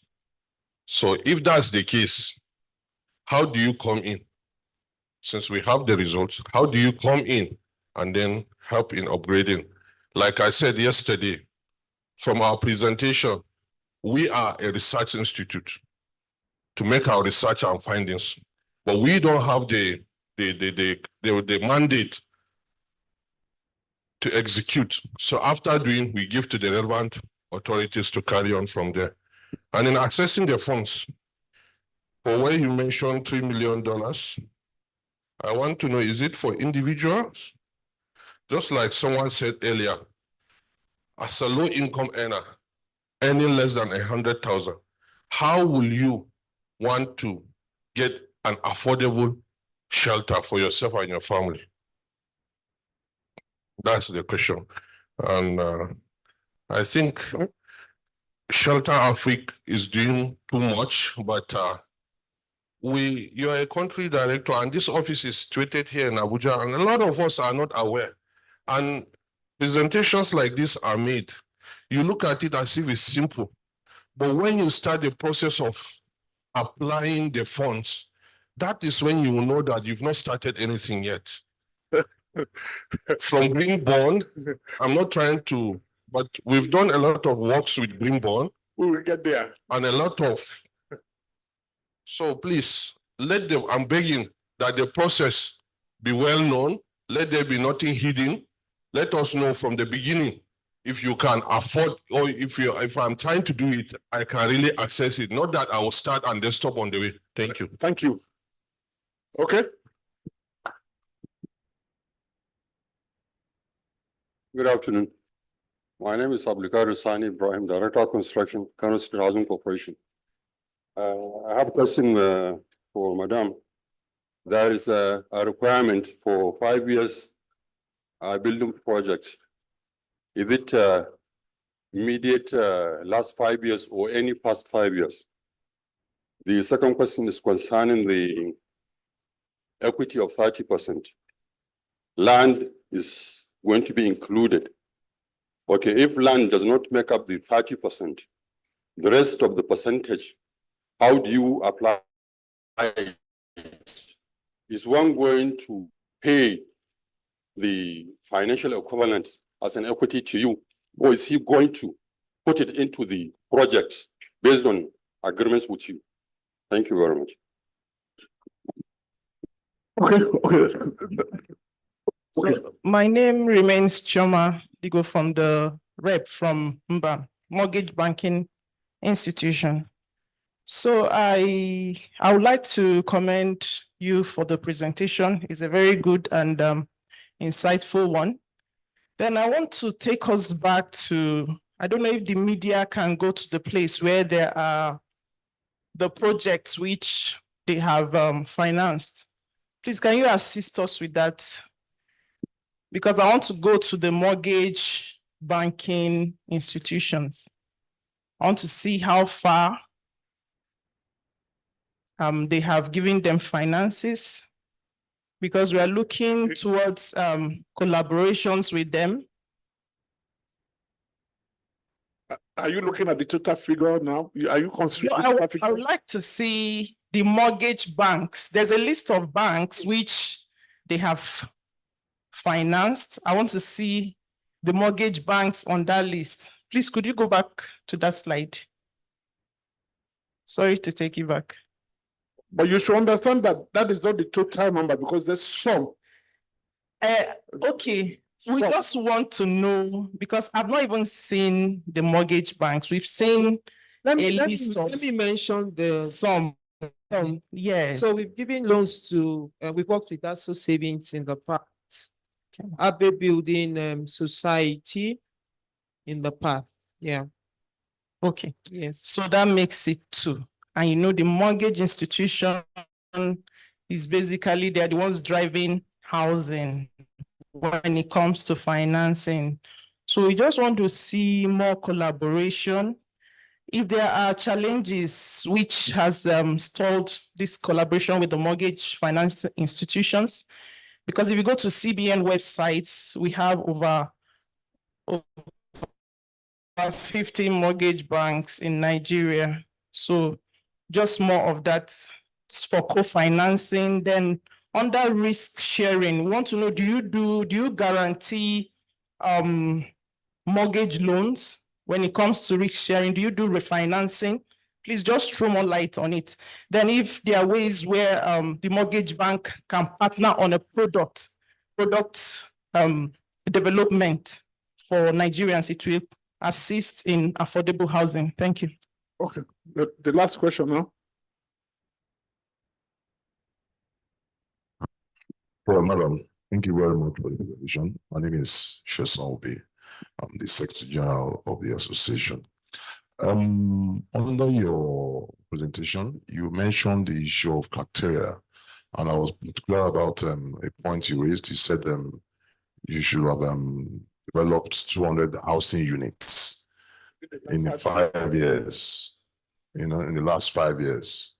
I'm also of the opinion that you could have a developer that has not done that much, and they're very, very formidable. There are some organizations that are formidable, even that maybe you're putting up a new company, for example, and they have a good track record of the directors of the company. This is what they do, just like you or Mr. Adewale trying to form a company right now, and you see the track record, and will you refuse such a company? So that's one. Then also, you also mentioned collaboration with housing corporations. I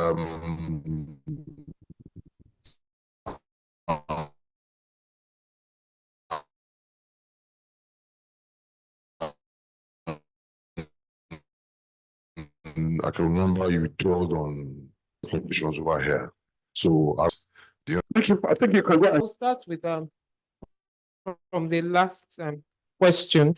So regarding experience in the housing sector, even if it is a new company and then you have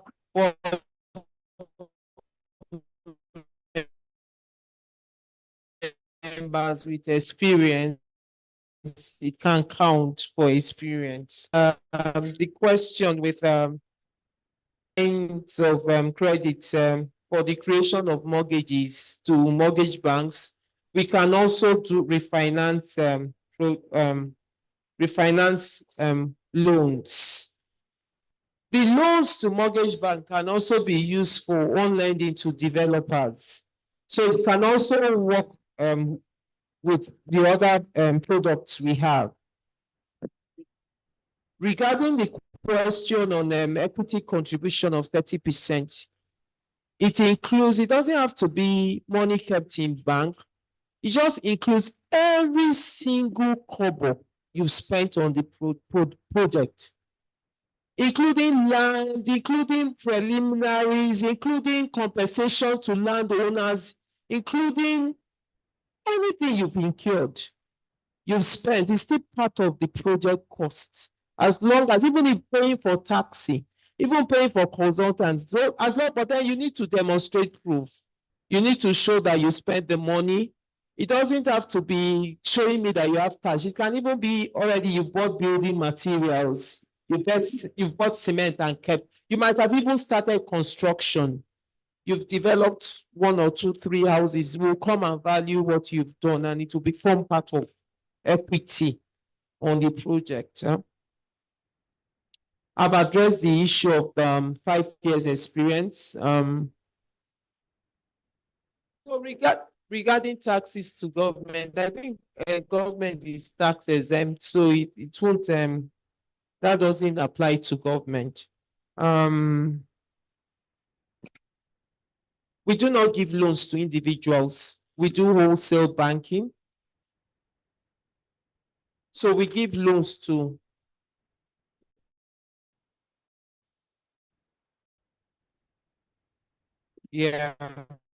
corporate bodies, they want loans, they will need to approach a mortgage bank. So we work with the mortgage banks.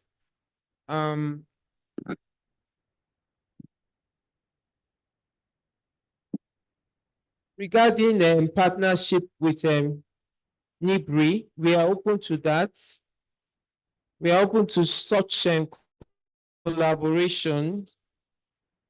And then of course, that's why Shelter Africa has been created. We can bring in years of experience to work with you on this partnership. It's more of social housing. So it would indeed form like a kind of under the PPP structure. It's the all partnership. So I'm open to that. I'm looking forward to meeting with you and talking more about discussing this initiative. Regarding land title, what kind of land title documents do we require? We need valid land title documents. We work with the law in any country that we operate in. So the valid title documents, it can be certificate of incorporation, it can be deed of assignment, it can be deed of sublease. But the most important thing, I think it can even be power of attorney, but the most important thing is there must be governor's consent for state, and for Abuja, the minister's consent. Because the Land Use Act says that for you to do any transaction on land, you must get the governor's consent. Otherwise, such transaction they are not valid. They are not enforceable in law. So that's very key for us. Then regarding location. Now, I don't think anybody here would want to implement a project that would fail. You've implemented the project and nobody is living there, nobody. But as long as you can show that we are not the ones to determine the location of a project, but as long as you can demonstrate that when we build this project, people will live in there, then it's good location, you know, because we are all for new town development. It's very important. But we also want to do successful projects, projects that people can live in and that won't be abandoned. So I think I've addressed all questions. Yeah, thank you. Thank you very much. Well, I want to. No, I addressed that as well. So what I said was that even if it is a new company, but of course you have board members that can demonstrate that they have experience, it's fine. It's fine. You know, experience is very important because I know someone with good character, even if you have good character, very good character, a good person, she took a loan to go into poultry business. When she did that business, she almost died because the project, it wasn't successful. And then she had because she took she had problems with the CBN. I knew that because you don't have experience, you should have gone to just, study under someone. At the end of the day, I had to help her to settle the loan just because I knew that you can have good intellect. You can be an honest man. You don't want to steal money. You want to deliver the product, but without experience. Experience is very key. It will tell you because there are challenges in doing business. So experience is key. It can be any company, but as long as the board of directors, the management, they have experience implementing housing project, it's fine. Thank you very much. Thank you. And I want to tell you that the association is ready to collaborate with you. And we want funding for our mass housing.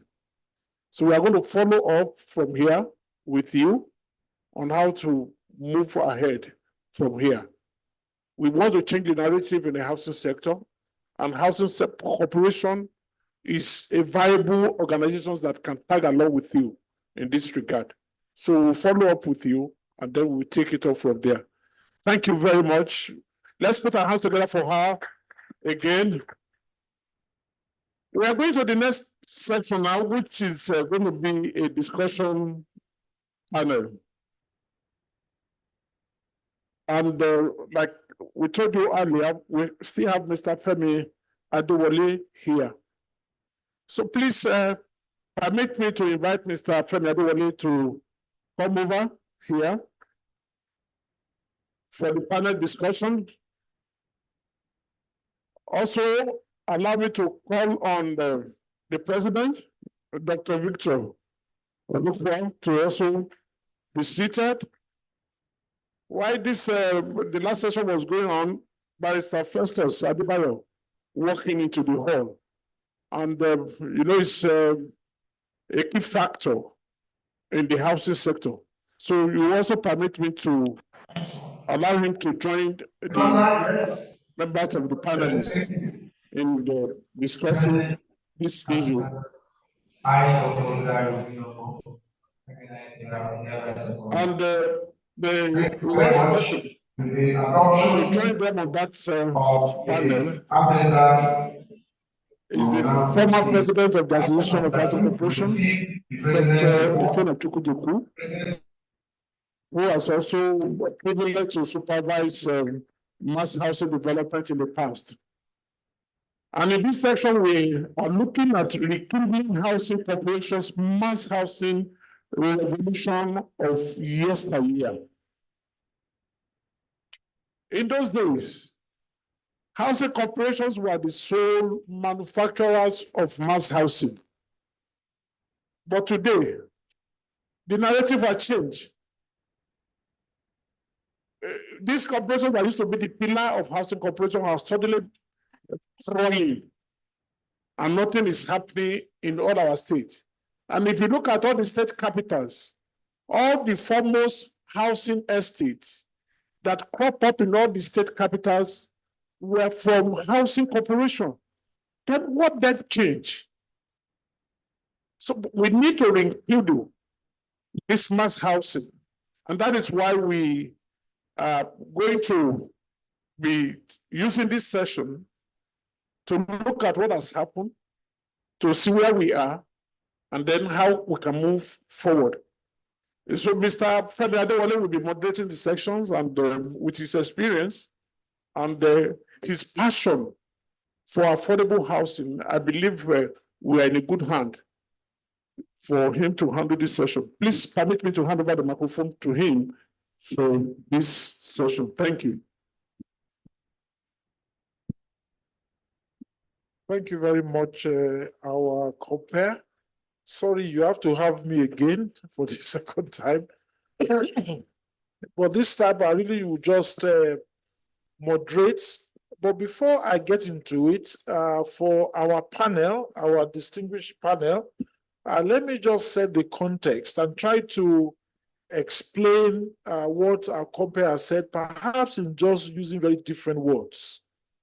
You know, so the title is Rekindling Housing Corporations, but let me cast it in these ways. It's really looking at where we were coming from, where we are going, where we are now, and how do we find our way back? Okay? How do we find our way back on track? So where were we? Even before Nigeria obtained independence, the primary vehicle for the colonial administration, including agencies like the LEDB, which is to some extent the precursor for LSDPs in Lagos, were the primary drivers and promoters of housing for the population. So it is because of them that you have places that are now famous like Surulere in Lagos. And those models were established in all of the three regions of Nigeria, in the east and in Kaduna, particularly the centers. After independence, still three broad regions, okay? The primary drivers of housing deliveries became the housing agencies of each of the regional authorities. When we decided to go down, dissolve the regions after the war into the 12 states and how the first housing corporations were created, 90% of housing delivery in Nigeria meant both for the upper income, the middle and the low income were created by housing corporation. The city that I grew up, which is Ilorin in Kwara State, the only person that was building houses at scale other than individuals who are doing stuff for themselves was the Kwara State Housing Corporation. And at that time, one of his last projects was promoting the Adewale housing estates, no relation of mine, you know, which was in itself a city within a city. But since that time, that corporation has not done anything close to that. So one of the first questions is to ask the panelists. And I think the example I give of the Kwara State Housing Corporation, with one possible exception, is common across the Federation. So the first question I want to ask our distinguished panelists, this is the opening question, one by one, is what went wrong? What happened to us? Mr. President, you are the man on the hot seat at the moment. Where did we go off mark? Thank you. Thank you. Okay. Distinguished participants, I think first I must thank the moderator. He almost found the sound here when he made his presentation. And he said, we have not done enough as corporations, and it is the truth. He has also said it here that prior to now, the housing corporations were the drivers. I will know that. I will know that we have not done enough. There are two issues where we are now. Both the governors and chief executives of our housing corporations are the culprits. We have said this over and over again. When we came in, this particular management of ASC, we identified the problems, and that led us to institute our annual State of the Nation's housing address. We've been trying to relate with the governors to tell them that let them allow the housing corporations to function. Apart from LSDPC and probably Ogun State housing corporations, no other housing corporation is functioning. For two reasons. One is that the governors themselves have refused to allow the institutions to grow. Rather, some of the governors want to be strong individuals who are doing housing through their PAs for various reasons other than development of housing. And we have led them to believe that housing programs are not just mortar and brick situations. When you finish construction, for the last part of that estate, there must be administration, which must be followed up by a strong institution that's in existence. But when you do your 4 years or 8 years with your SA housing or SA or PA for so many untoward things, and you leave, that thing collapses. So what we're saying that we want them to, the problem has to do with the fact that the housing corporations are no more there. But I can certainly say that since 1999, when we have our democracy back, even the democratic government did better, so the governors did better than we have with our democratic governors. So if they can allow the housing corporations to remain the way they are, let them professionals, even some of them that have management and boards, they just look for political charlatans to put in there who know next to nothing to housing. Another is the housing corporation chief executives of states that refuse to think out of the box. We have told them that you don't need to go with cap in hand, just like the governors do every month. They go to FEC to go and get allocation, and none of them is interested in IGRs. The chief executives here to every month, they want the governor to give them salary, money for salary, and they pay your salaries, and that's it. Go for land banking. Let the governor, who has the constitutional responsibility to give allocations, give CFOs, to give you land, you have land banking. With land banks, you can now enter into PPP with private developers. You can do site and service programs, and you become very buoyant. If you make money, the governors will no more see you as somebody who is stopping me or relegate you to the background. So I think this is, from my own point of view, these are some of the, if the governors can allow decisions to work, and they put very, very knowledgeable chief executives who think out of the box and create business, things will change. Thank you. Thank you very much, President. Before I move to Mr. Adebayo, I want to seek the indulgence of the organizers to change things a bit. I don't know if the MD of LSDPC is still around. My brother, please come here. We need you. I will sacrifice my seat.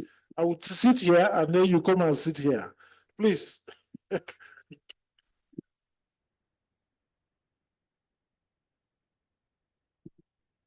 Because if we have a successful, we should not say, no. I'm the one holding the mic when I come to your office. Okay. Mr. Adebayo, where did Mr. President has said executive governors happen to us, and that the chief executives of some of the housing corporations also have been contributing factors. In your opinion, what happened?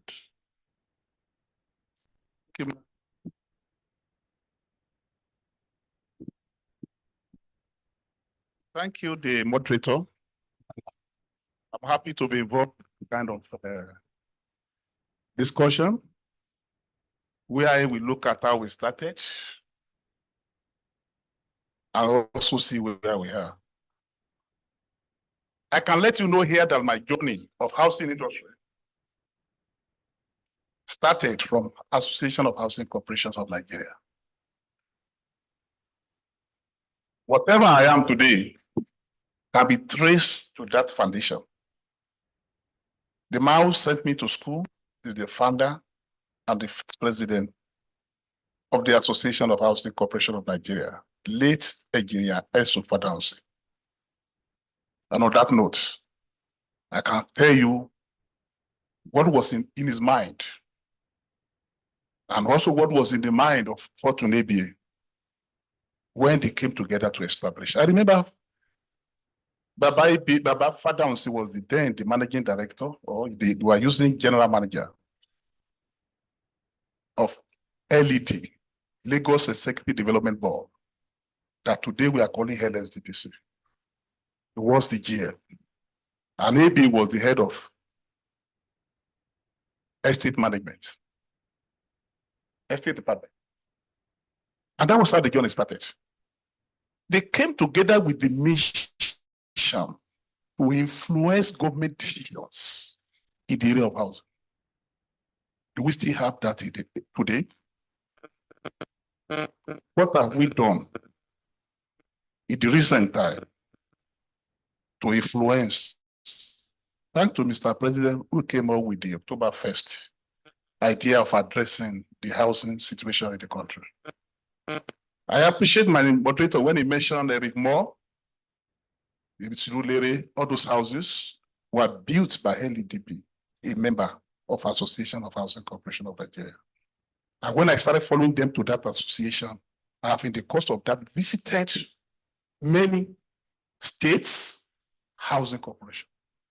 I was happy when I saw the MD of Fondo State Property Division yesterday. But I must tell you, things have changed. The vibrancy is no more there. The government itself is no more interested in housing.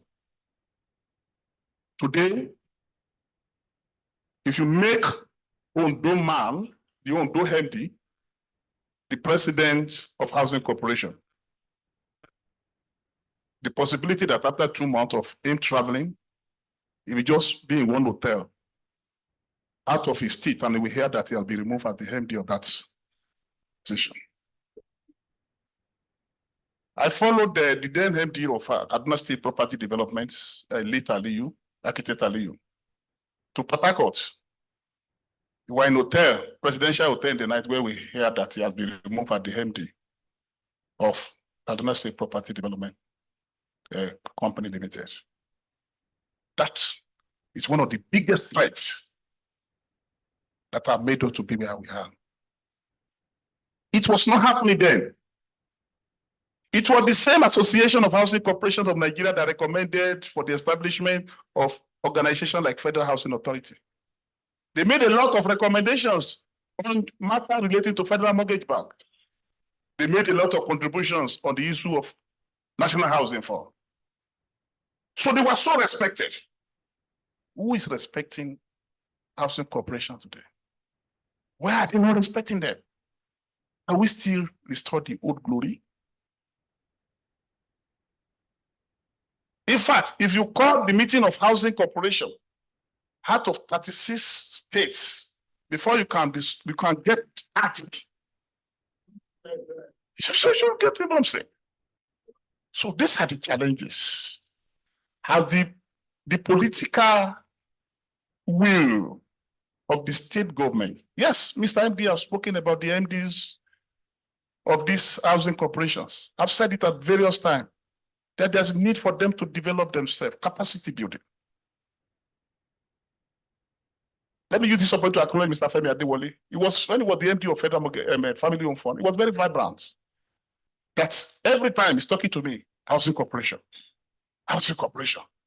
because they have the government backing. He has contacts in abroad, in UK, we can get.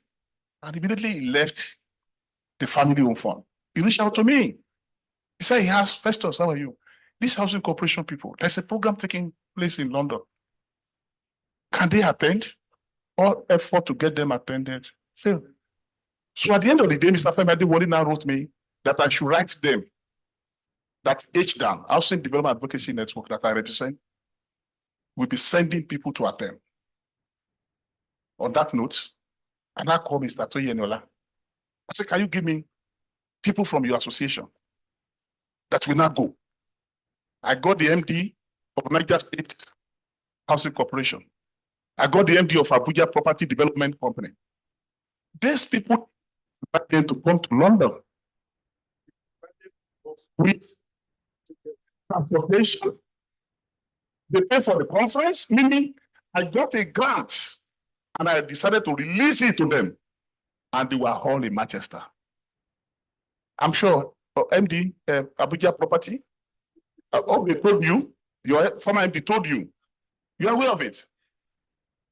Sir, your former MD told you, I have to, but then that the MD of Niger State got to when we saw his passport, we found that he has not gone to UK before, meaning we need to get a visa for him. Then we got involved, got a letter of invitation, and was given visa immediately. So there are a lot of opportunities that are involved that all in the name of housing, but it requires that you must be visible. What do I mean by visible? You must be organized. When they say A and they Google you, let them see some beautiful things about you. If I ask you now, how many housing corporations in Nigeria today have websites? So let's go and put this as an assignment. Let's go online. 2 days ago, I went online. I wanted to do a report on police, and I just put police barrack. Please, I'm giving it as an assignment to us. Just put, while you are here, just put police barrack on your phone there. Everything they were showing about bad houses. Why? Why?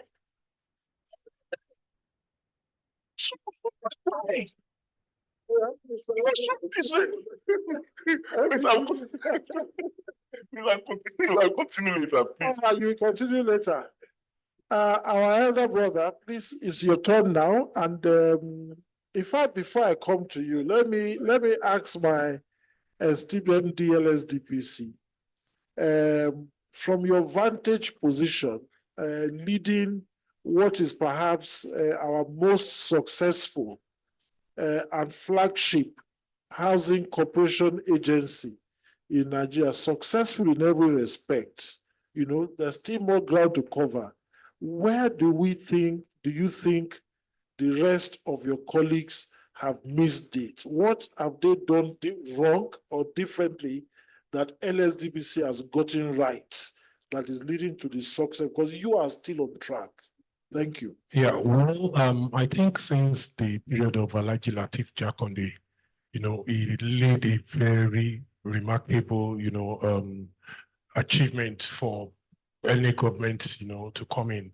And I can also say I'm fortunate because my predecessor, not immediate predecessor really, the governor of Lagos State was also the MD of LSDPC. So anything LSDPC is willing to cooperate. Governor communicates with me directly almost like every week. In fact, he still sent me, you know, something to do while I was in this hall. So and in Lagos, land and houses, that is our oil. We don't have oil, but land, you know, is our own oil.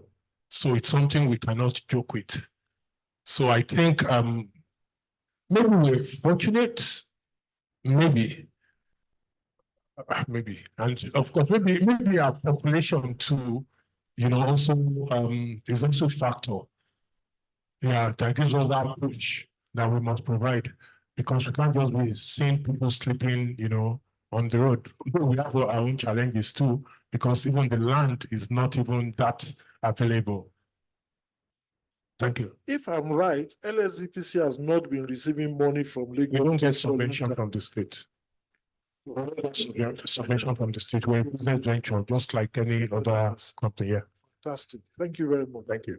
Let me come to you, our brilliant, as I call him, with your many years of experience. So this past that I talked about, we only read it from books. I think you experienced them. So you've seen the glory days, and now you see the current days. Where do you think we took the wrong turn? Thank you very much. The problem started with the second democracy. During the military regime, I will tell you that military governors paid attention to housing. If not in any other state, in the then Bendel where I worked and retired, they commissioned houses, built houses.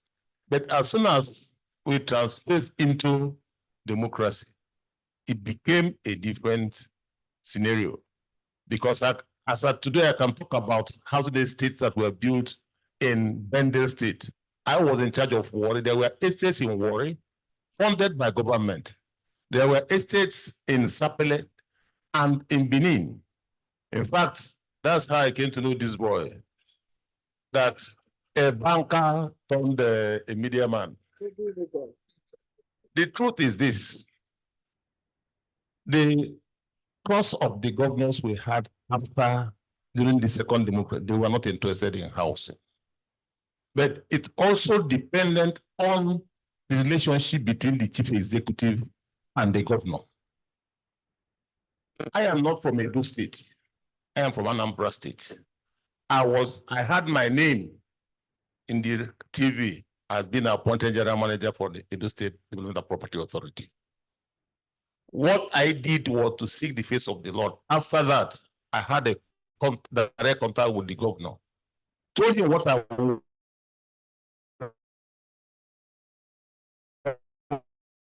wanted.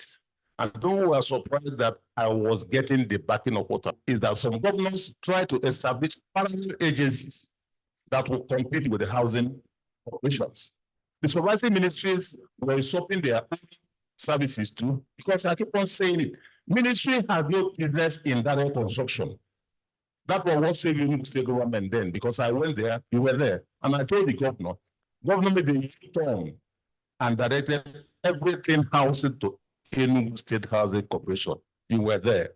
They built 100 housing units within 3 months. And they sent tickets to me to come from Abuja to come for the commissioning. And the governor said it.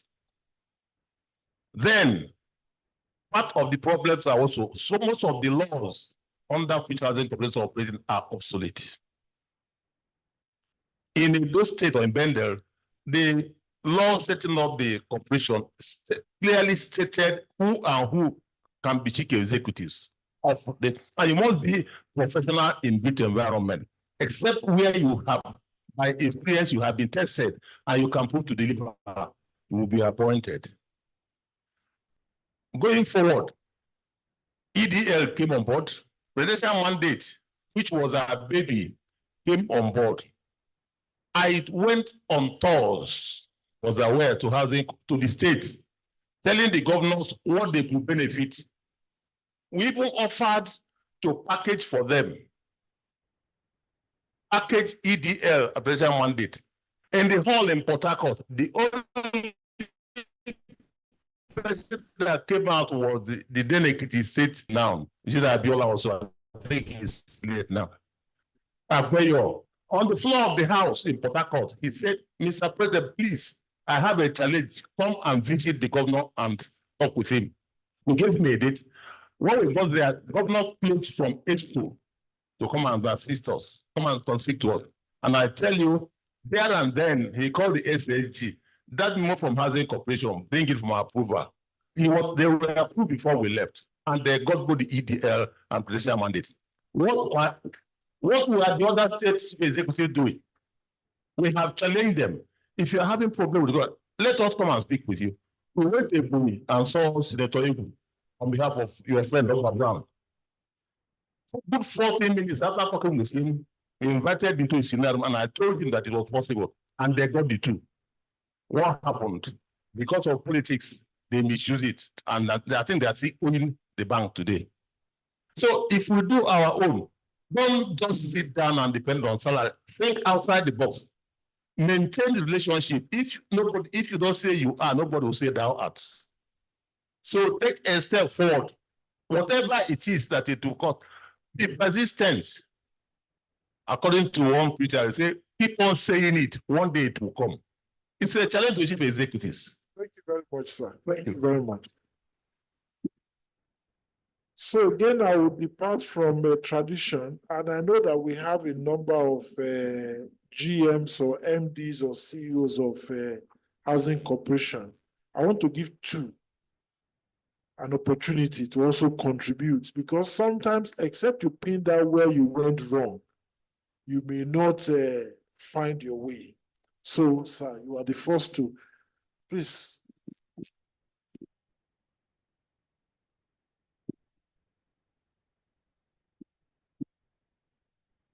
Okay, sir. Okay. So, thank you very much, Mr. Moderator. My name is Estate Survey and Valuer Eno Ubema, Managing Director, Chief Executive, Cross River State Housing Property Development and Investments Limited. Well, I know that since 2008, I've been attending EFCN workshops, council meetings in a representative capacity before in 2018, I actually became the chief executive. It has been what I would call a recurring decimal or a crack record about the failures of housing corporations. Something is wrong, and I think we have to have a rethink. Thank you, Mr. President, moderator, for taking us momentarily from the Lagos Executive Development Board through the period. I know that housing corporations were established through a model edict during the Gowon era because of this issue of the especially in the places that were theaters of war. We now came with this issue of reconciliation, reconstruction, and rehabilitation. So we discovered that eventually the was introduced and given to the 12 state governors. And then housing corporations were established. And like somebody has said, the military did well, all the governments in all the state capitals built housing estates, both for renting and both for civil servants and so on. If you come to Calabar, you find the Premier Estate. It's still the Premier Estate and the biggest and best estate built by the SUNL regime between that 1969, 70, 73, and so on. And the first general manager was John Bekeno, the number 6 surveyor in Nigeria. Incidentally, I'm sitting on his seat, and I think his spirit has captured me. So going down, we have governance and so on. But what has happened is that from the military regime, we came to the Babangida period. Housing industry and the works were reviewed. We now changed from building society to Federal Mortgage Bank.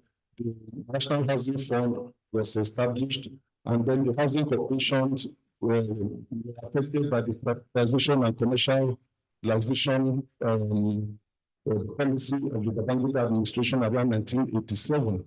So gradually, those time, it was still the military era.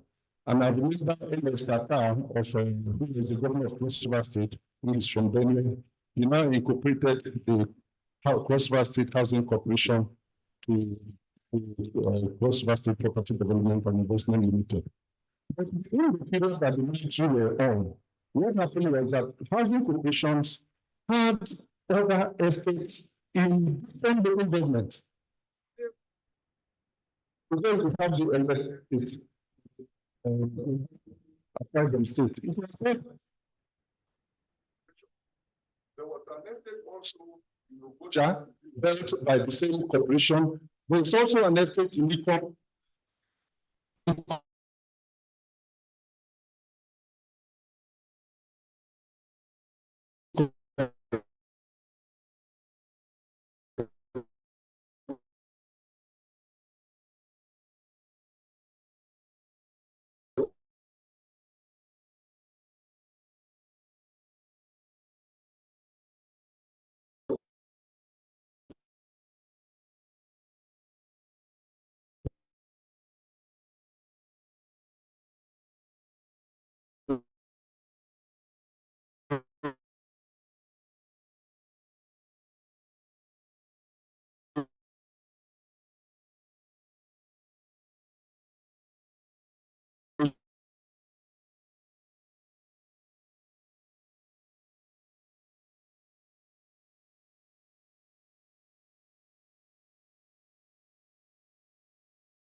I want to grab the indulgence of the moderator that Kano State Housing Corporation is a functioning corporation.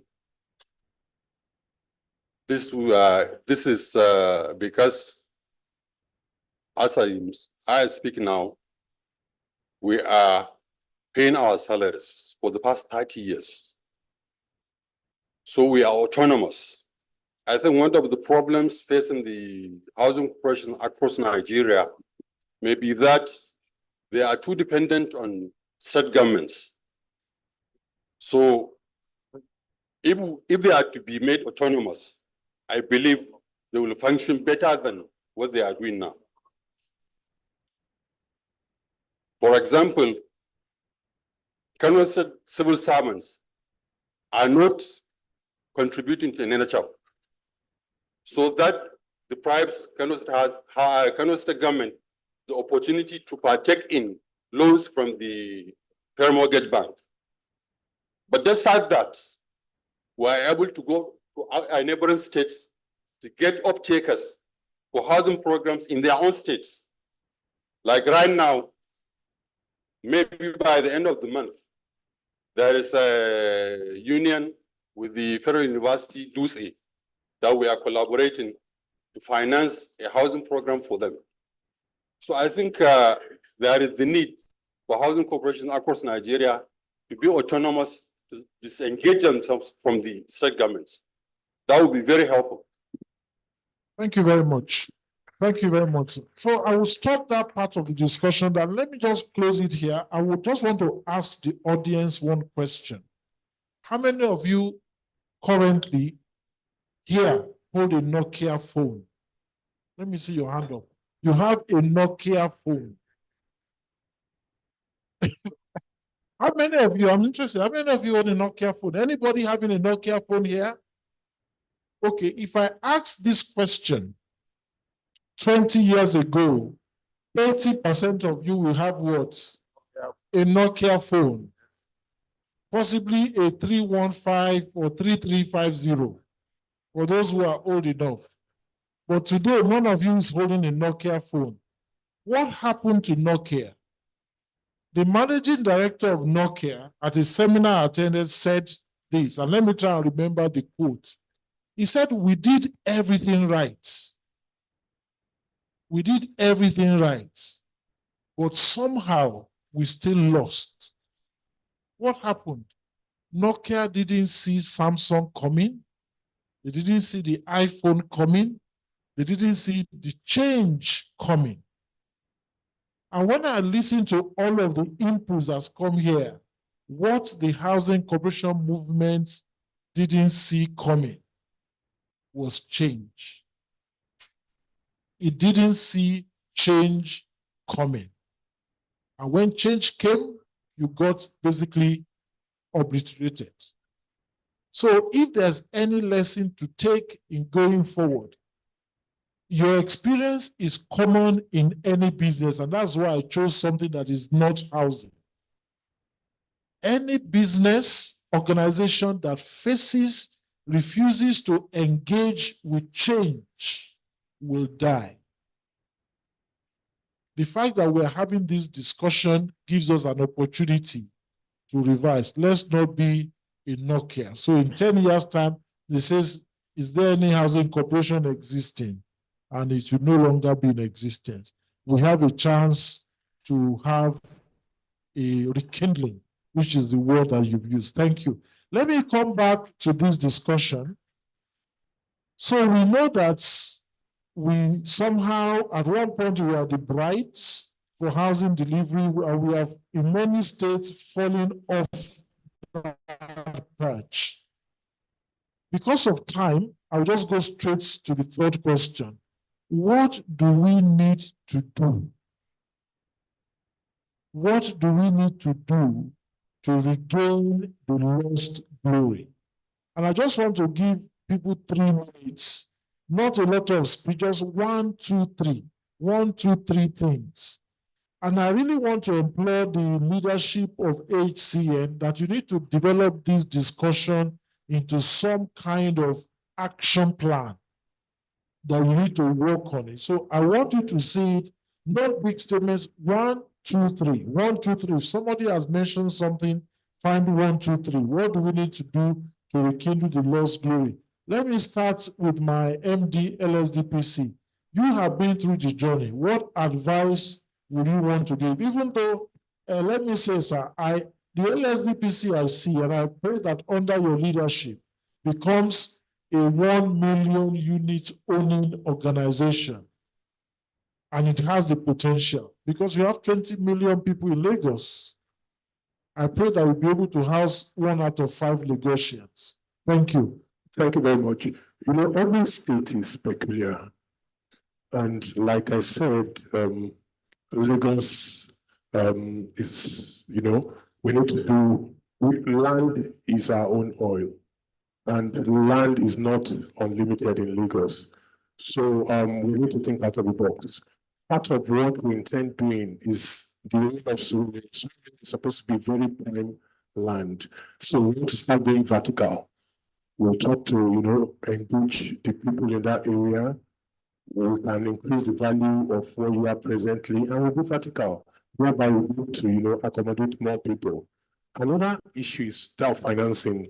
We've been hearing different people have been, you know, talking to us.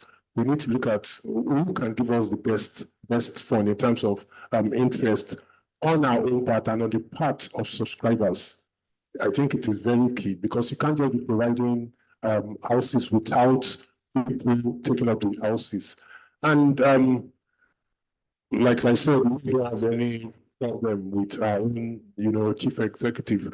But I want to believe if we generally are doing big things on our own, I believe the CEOs, I mean, the governors won't have a choice but to engage us, you know, and get us involved. People will say, LSDPC is big, LSDPC is big. We still also. Today, I've even also you on a project here. So we can't rest because you must try to do better than your predecessor. And that is the competition in Lagos State. If somebody has left as MP to become governor, so you can see yourself as a potential governor, though I don't want to be a governor. You understand? But it's will give you a platform to showcase whatever you can do. Thank you very much. Thank you, Roger MD. Let me go to our Doyen.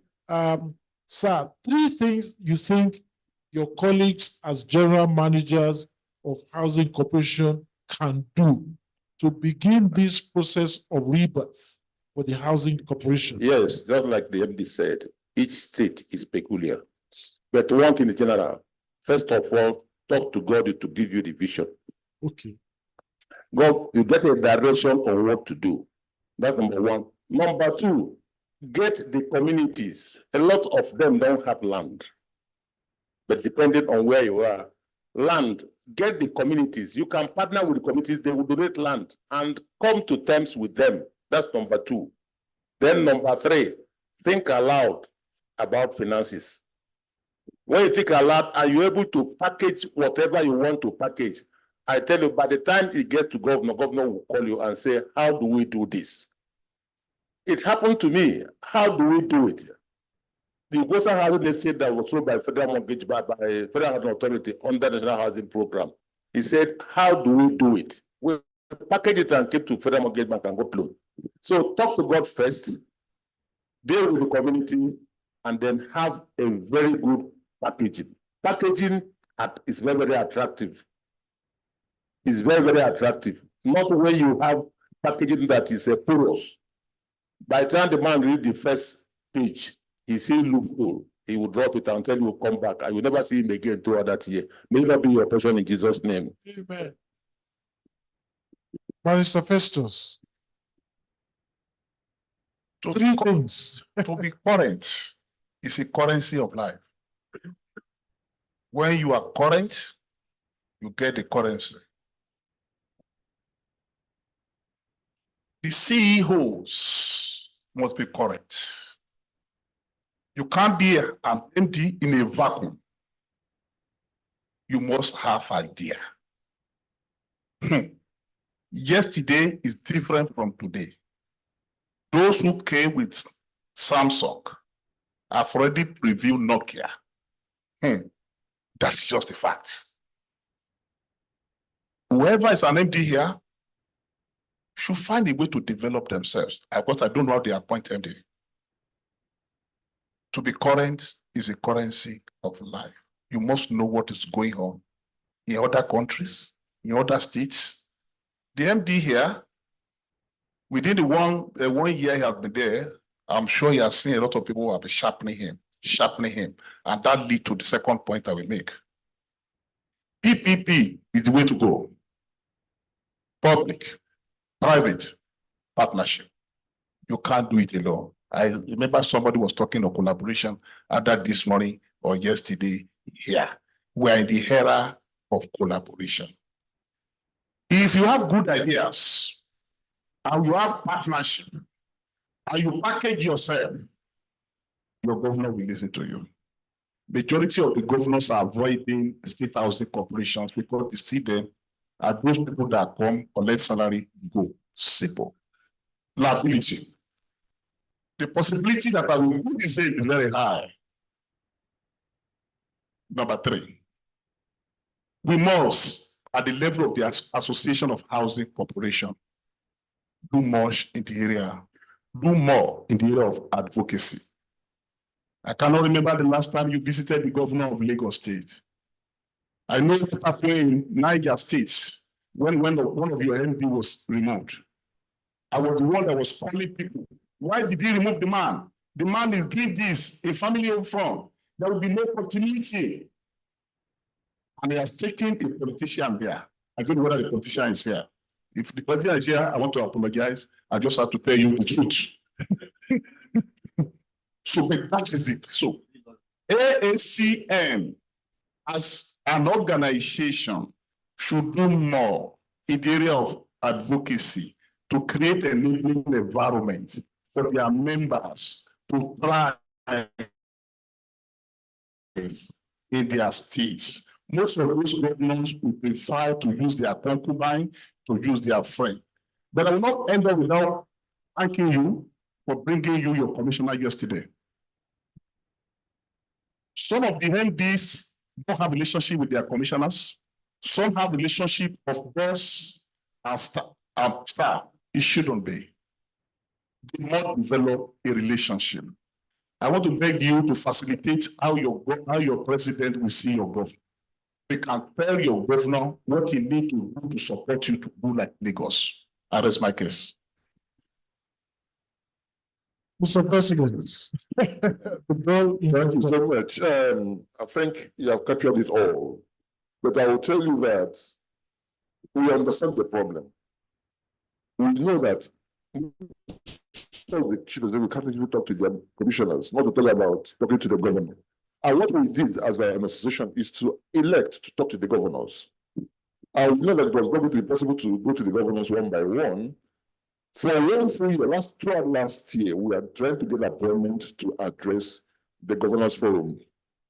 So we can talk to them collectively, telling them what we feel and what the housing corporation should be, and that they should allow them to function, leaving the rest to us. But can you believe that also last year, the governors forum never met? Towards the end of last regime, they were now meeting online. And they could not give us access to their passcode to join them online. So we have not been able to do that. If we have a new executive or the incoming executive, the first thing to do is to talk to the governors. And we also told the chief executives, some of them, that if you have problem, invite us, let us come. Most of them are even too shy to get appointment for us. So get an appointment for us with your governor. That is all you need to do for us. In fact, we told some of them to fund us coming, but we know that they don't have the fund. But we said, get us appointment only, so that we come. None has come. Based on the last Council of Housing that took place in Kaduna, 2 out of our 3 presentations were adopted, which includes our Agri Village scheme. We wrote all the 36 governors to please avail land. Only 4 states have replied. 4. So what I'm trying to say, there's a big problem on this. The association, like you talked about advocacy. We've been on this advocacy, but unfortunately, the last regime was a disaster. Both at the federal and the state level. My only good hope is that well, at the federal level, yes, we have a good minister who understands, but can we have a comparative situation at the state level? We are going to still try to meet with the governors. But like I said also, we have also challenged our children. We said, let us train.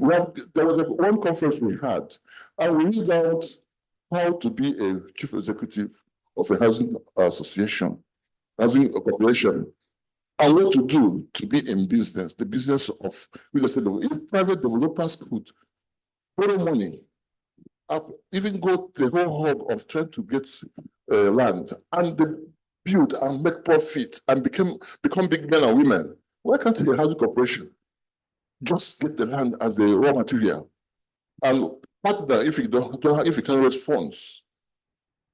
So what I'm saying is that we have been doing our bit, but we must do more. But the housing corporation, please, when I say this, we are one, we're working like one. You are members. Work with us. Don't feel shy. Don't go and fight your governor, your commissioner if you cannot talk to them. Talk to them through us, through the housing corporations. If you have any problem, come to us. We will not go and fight for you. That is all we have to say here. Thank you. Thank you very much. Thank you. I will just give 1 minute each to 2 people to contribute. What can we do differently? Chai. I'll give the secretary one, and I'll be partial. He's a member of my committee. So so which of you wants to go first? Okay.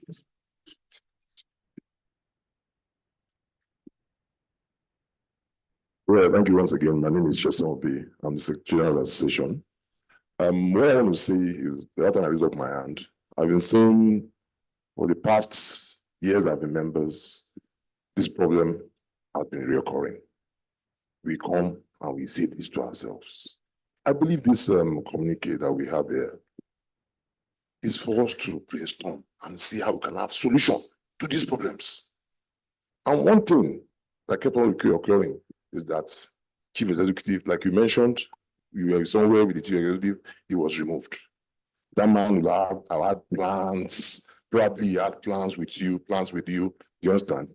I remember we were in, which state is that? Uyo, that the chief executive was leading the program. The next day, we had the guy between the guys were removed. Do you understand? How do you ensure continuity? Even the chief executive they are here, in their mind, it was like, I know we know the meeting tomorrow. Let me just do JD and do my and let me go. So how do we solve this problem? My idea, my opinion, saying is about advocacy and housing. To ensure continuity, let's also write a communication to the governors through the minister that each civil service must be followed. You said the laws are obsolete. So let's ensure we change the law first, that every terrorism of housing corporation must be tenured, maybe 4 years, 5 years, I don't know, maybe 2 times. So the government loses appointing anybody as chief executive, and he's been struggling, he's going to spend 5 years, he's going to spend 4 years, he's going to spend 3 years. With that man that is getting this in my own time, I want to do this, I'm sure I'm going to stay till 4 years. If I do well, I'll be renewed. Now the solution. Thank you. Thank you very much. My name is QS Mohammed Babadamu, the immediate past president of this association. From the little analysis I've seen around, and you want to talk, former GM in Niger Housing Corporation, former commissioner in Niger State. On the serious note, what I've learned or analyzed here is that most of the corporations doing well are those who are independent, who are autonomous. If you look at the example of LSDPC, Cross River, Kano State, they are the ones who are functioning very well because they are independent. So I recommend that let other housing corporations, all other states should try to be independent, incorporate yourselves, and go on your own. Once you are not dependent on the government, I'm quite sure you can do it. Thank you very much. Thank you very much. Okay, I think that's it. We are run out of time, but let me just close with this. First, to thank our panel. And there's some key messages, and I hope that notes have been taken. You know, these are precious times of chief executives. You guys are chief executives. So it's important to make this time count. But let me just leave you with some thoughts. I think it was at the last AIAH, I can't remember. We tried to bring the managing director of perhaps one of the most successful housing corporations in Africa, which is the Tanzanian National Housing Corporation, to be one of the lead speakers. And I everywhere I have the opportunity, I use NHC as a case study, because I saw when they were very weak, I didn't want to say basket case, and I saw what they have now become, doing thousands and thousands of units without a single penny from the states, and being able to borrow money at will locally. What changed? Every of the issues you've raised about governor doesn't listen to us, we have nothing. It's the question people ask, what do you bring to the table? And the first thing that Nehemiah, who was the managing director at the time at NHC, did was that he crafted a vision of what the National Housing Corporation will become and what value it can bring to the states. And that vision was not built around him. It was built around the institution. It wasn't built around housing. It was built about the number of jobs that can be created. It was built around value for the president of that country's own agenda around revenue generation and all of those things. It had a plan. One of you, I will not mention what, spoke to me recently, and I said, your housing, if I want to ask you, where is your 5-year plan? Where are we going? Not sure. You can't follow somebody who doesn't know where they are going. You can't. Very critical that you know where you are going and where you are going there. First thing, have a clear plan. When Elizabeth, I think she's left, Shelter Afrique was one of the key things that will make Shelter Afrique or any lending institution want to deal with you. They want clarity about where you are going. Where does the investment fit in the bigger scheme of things? Are you going to be here tomorrow? Do you plan to be here tomorrow? Not the MD institution. Okay, first, very important. Second thing that I will, on my part, I'm not going to repeat some of the things that my esteemed panel have said, is your business model. The reason I raised the issue around Nokia is that the business model of the 70s cannot work for the business model of 2024. You need to sit back and challenge your business model. You had a business model that was wholly based on government giving subvention. So, a beggar has no choice. If they give, you take. If they don't give, you cry. Does your business model lead you to short-term, medium-term financial independence?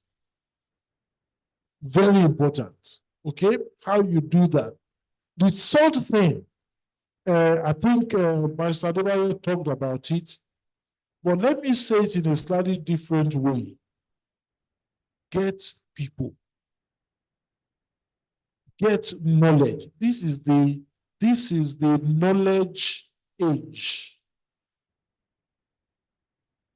I have to say it, a lot of our housing corporations don't have, when they say capacity, is an inverted word for we don't have knowledge.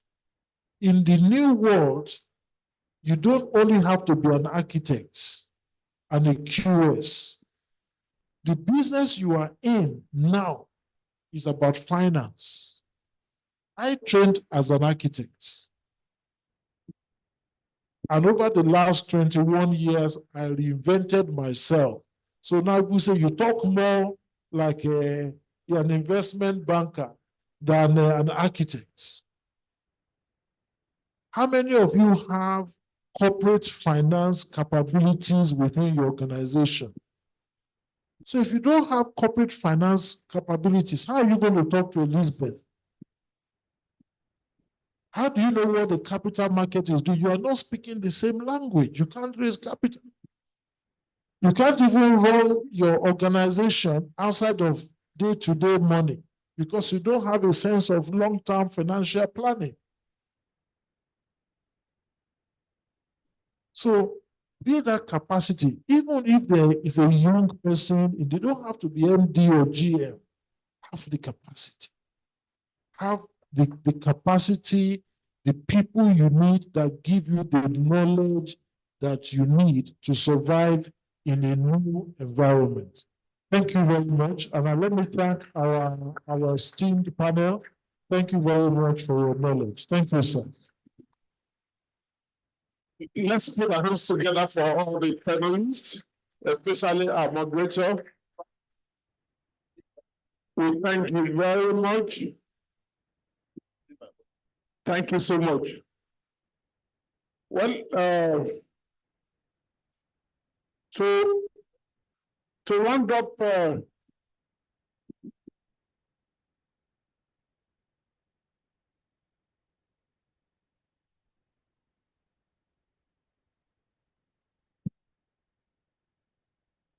while that session was going on,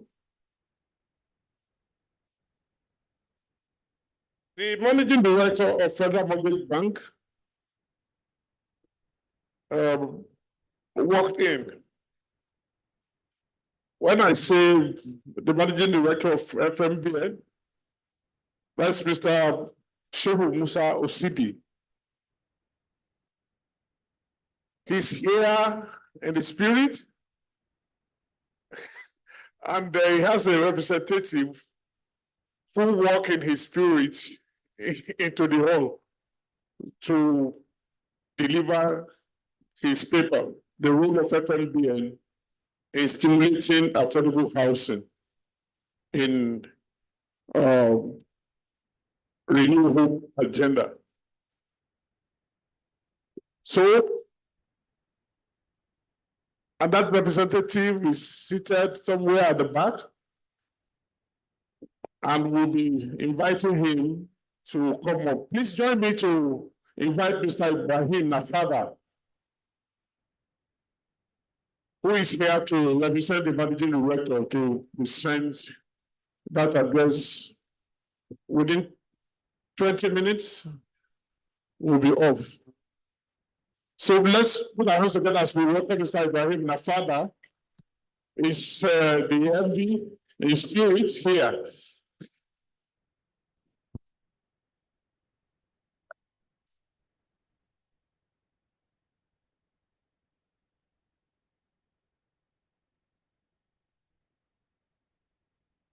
Good afternoon, distinguished ladies and gentlemen here present. Let me start by extending an unreserved apology of my MDC, Alhaji Shehu Usman Osidi occasion. My name is Ibrahim Nafada. I'm the head of Project Finance Group of the bank. I'm here to deliver a paper on the role of federal mortgage in stimulating affordable housing in Renewed Hope agenda. Ladies and gentlemen, permit me to stand on the existing protocols.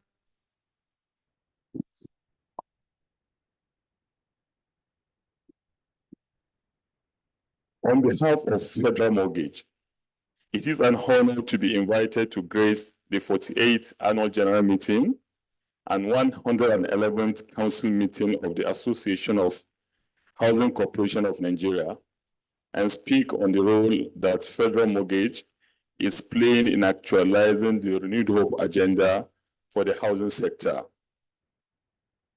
This paper will provide an overview of Nigerian housing markets and highlight the major features and challenges facing the sector. And also it will look at the broad roles Federal Mortgage and other policies through strategic actions the bank has taken over time to address these challenges.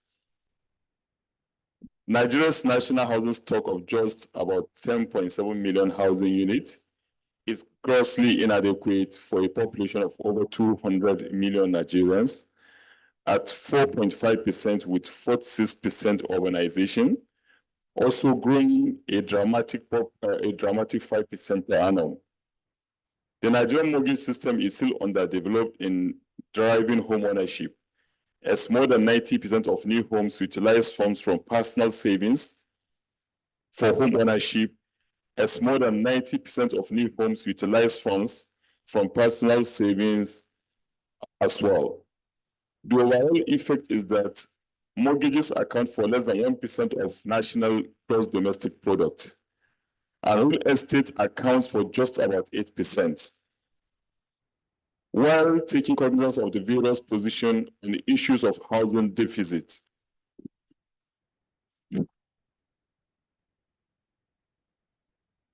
there have always been debates regarding an acceptable definition of concept of affordable housing. Some define affordable housing based on specified monetary value, while others look at it as houses built at designated localities with certain building materials or building technologies and so on. A good consensus on the definition will recognize affordable housing as regards housing that is affordable by that section of society whose income is below the median household income.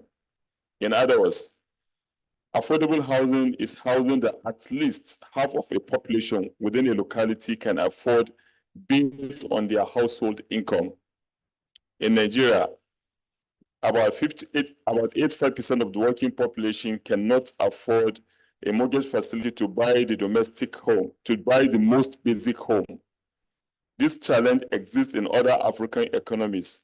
For instance, less than 36% of South African population can afford the cheapest new home, while this applies to less than 20% in Benin Republic. The affordability challenge is complicated by macroeconomic challenges, with about 70% of the population living below poverty line, low disposable income, and unfavorable inflation/foreign exchange rates. The result of this combination is that the cost of delivering a basic unit of housing is high and far beyond the general income of the population. An associate challenge to affordability is individuals' culture-induced apathy for loans as a means of homeownership acquisition. The Renewed Hope agenda.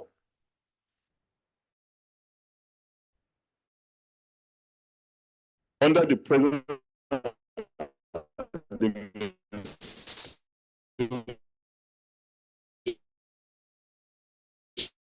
President Bola Ahmed Tinubu has been into motion to launch a target 2023. The Renewed Hope housing agenda is aimed to promote public-private partnership collaborations that attract domestic, foreign, and diaspora investments with the aim of design and implement incentive schemes and boost the capital markets. The house will be low-cost urban housing shortage and stimulate economic growth. While providing affordable housing options, these projects are creating jobs, enhancing living standards, and holding the potential to catalyze economic activities nationwide. One of the significant benefits of low-cost urban housing projects is their potential to generate employment opportunities. The construction sector is a major driver of employment and economic growth in many countries. By investing in housing projects, Nigeria can create jobs across various stages of construction value chain, including design, engineering, manufacturing, and site management. In addition to that, these projects require skilled and unskilled labor, offering employment opportunities to a diverse workforce. The multiplier effect of job creation in the construction sector extends to other industries, such as manufacturing, transportation, and retail, further stimulating economic activities. It is estimated that every house will provide at least 25 direct and indirect jobs, and with 20,000 housing units planned for the Federal Capital Territory alone, will result into creation of jobs of not less than 500,000. The role of Federal Mortgage Bank. Keying into the renewed hope agenda, we observe that despite the growing prominence of private sector-driven initiatives in housing delivery, various governments in both developing and developed economies still rely on public government-owned housing finance institutions to drive the affordable housing agenda. Government-owned housing finance institutions play various roles, ranging from direct lending to facilitating affordability for citizens through guarantee schemes and so on. In Nigeria, Federal Mortgage is the sole wholly government-owned finance institution, and its business focus is targeted at housing affordability and accessibility for low and medium income earners. Some of the major policy and strategic actions taken by the bank over the years are as follows. Creation of different construction window. Sometimes in 2003, 2004, the bank introduced estate development loan in order to expedite supply of housing to Nigerians. This was considered expedient in order to develop more number of houses in the market and also to provide home ownership. Specifically with member institution of the Association of Housing Corporations, the bank worked under a presidential mandate initiated by the then President Obasanjo administration to work with the state housing corporations. Through these construction loan windows, such as estate development loan, ministerial pilot housing scheme, individual construction loan, and cooperative housing development loan, resulted to the delivery of cumulative of 38,921 housing units nationwide, and more units are expected as the bank works to conclude all ongoing projects. Housing delivery collaborations. Federal Mortgage is working with strategic partners to ensure housing delivery for target contributors to National Housing Fund contributors. These collaborations include Ministerial Pilot Housing Scheme Arrangement. This is a PPP housing construction program to boost housing supply in collaboration with Federal Ministry of Housing and Urban Development and private real estate developers. Federal Mortgage provides construction and mortgage funding to developers and off-takers for houses constructed by developers on land provided by the ministry. 32 mass housing projects were embarked upon, and about 4,236 housing units have been delivered nationwide so far. They also have the Workers' Housing Program. This is a collaboration between Federal Mortgage, Nigerian Labour Congress, Trade Union Congress, Nigeria Employers Consultative Association. This is a nationwide program to deliver affordable housing to an estimated 6 million Nigerians. We also have an instrument, which is called the Bankable Off-Takers Guarantee. This is a recent improvement on the general off-taker guarantee provided by the bank to real estate developers in the past. The instrument is meant to enable estate developers to access funds from commercial banks, which stand as a guarantee that once these funds are channeled or utilized towards construction of houses, Federal Mortgage is available to provide the individual mortgages, which will serve as a means of exiting the loan. On the other hand, based on our mandate, Federal Mortgage has championed the delivery of affordable housing finance over the years. It is widely known that despite operational and financial difficulties, the bank maintains a single-digit interest rate of 6% as opposed to the current market rate of 16 to 26%. Other loan terms, such as extended tenure of up to 30 years for individual mortgages, monthly repayment schedule, and minimum loan security requirements are aimed at ensuring affordability for the large portion of its contributors. Under the current management of the bank, led by Adedisho Usman Osidi, the following are additional strategic policy initiatives that are targeted at improving housing affordability to Nigerian workers. The first one is revamping the federal mortgage home renovation loan. This is a micro housing loan to improve, expand, or renovate existing houses as a soft loan, particularly targeted at low-income earners. The loan attracts a 6% interest rate and a maximum tenure of 5 years for repayment. As at date, Federal Mortgage has disbursed almost 100 billion to about 120,023 beneficiaries cut across the different sectors. The second initiative is the rent-to-own product. This gives National Housing Fund contributors to access houses that are funded by Federal Mortgage Bank of Nigeria and start making repayments for maximum period of 30 years, meaning it allows you to move in, take possession, and then be doing rental payments for maximum period of 30 years, depending on the remaining years of service of such applicants.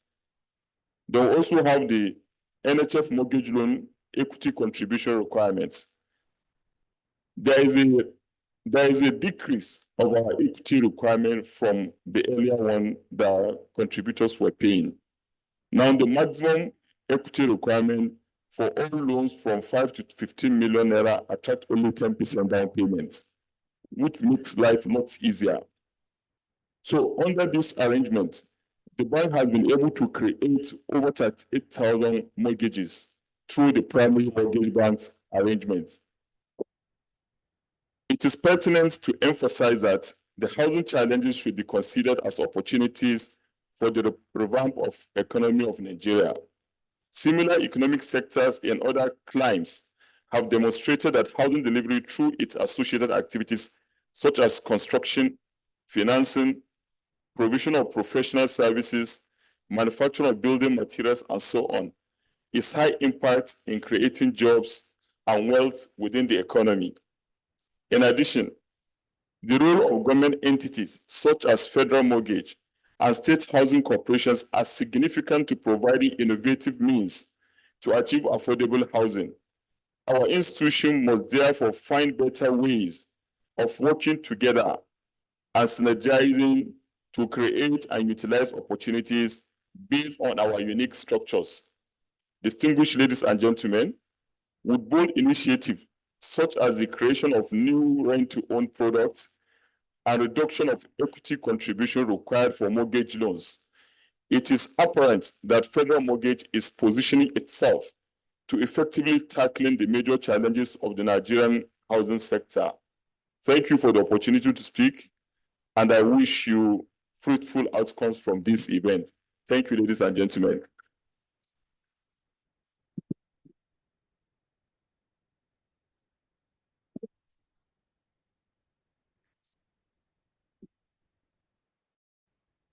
Thank you very much, Mr. Nafada, for that presentation. I don't know if we have any question for him, very briefly, so that we can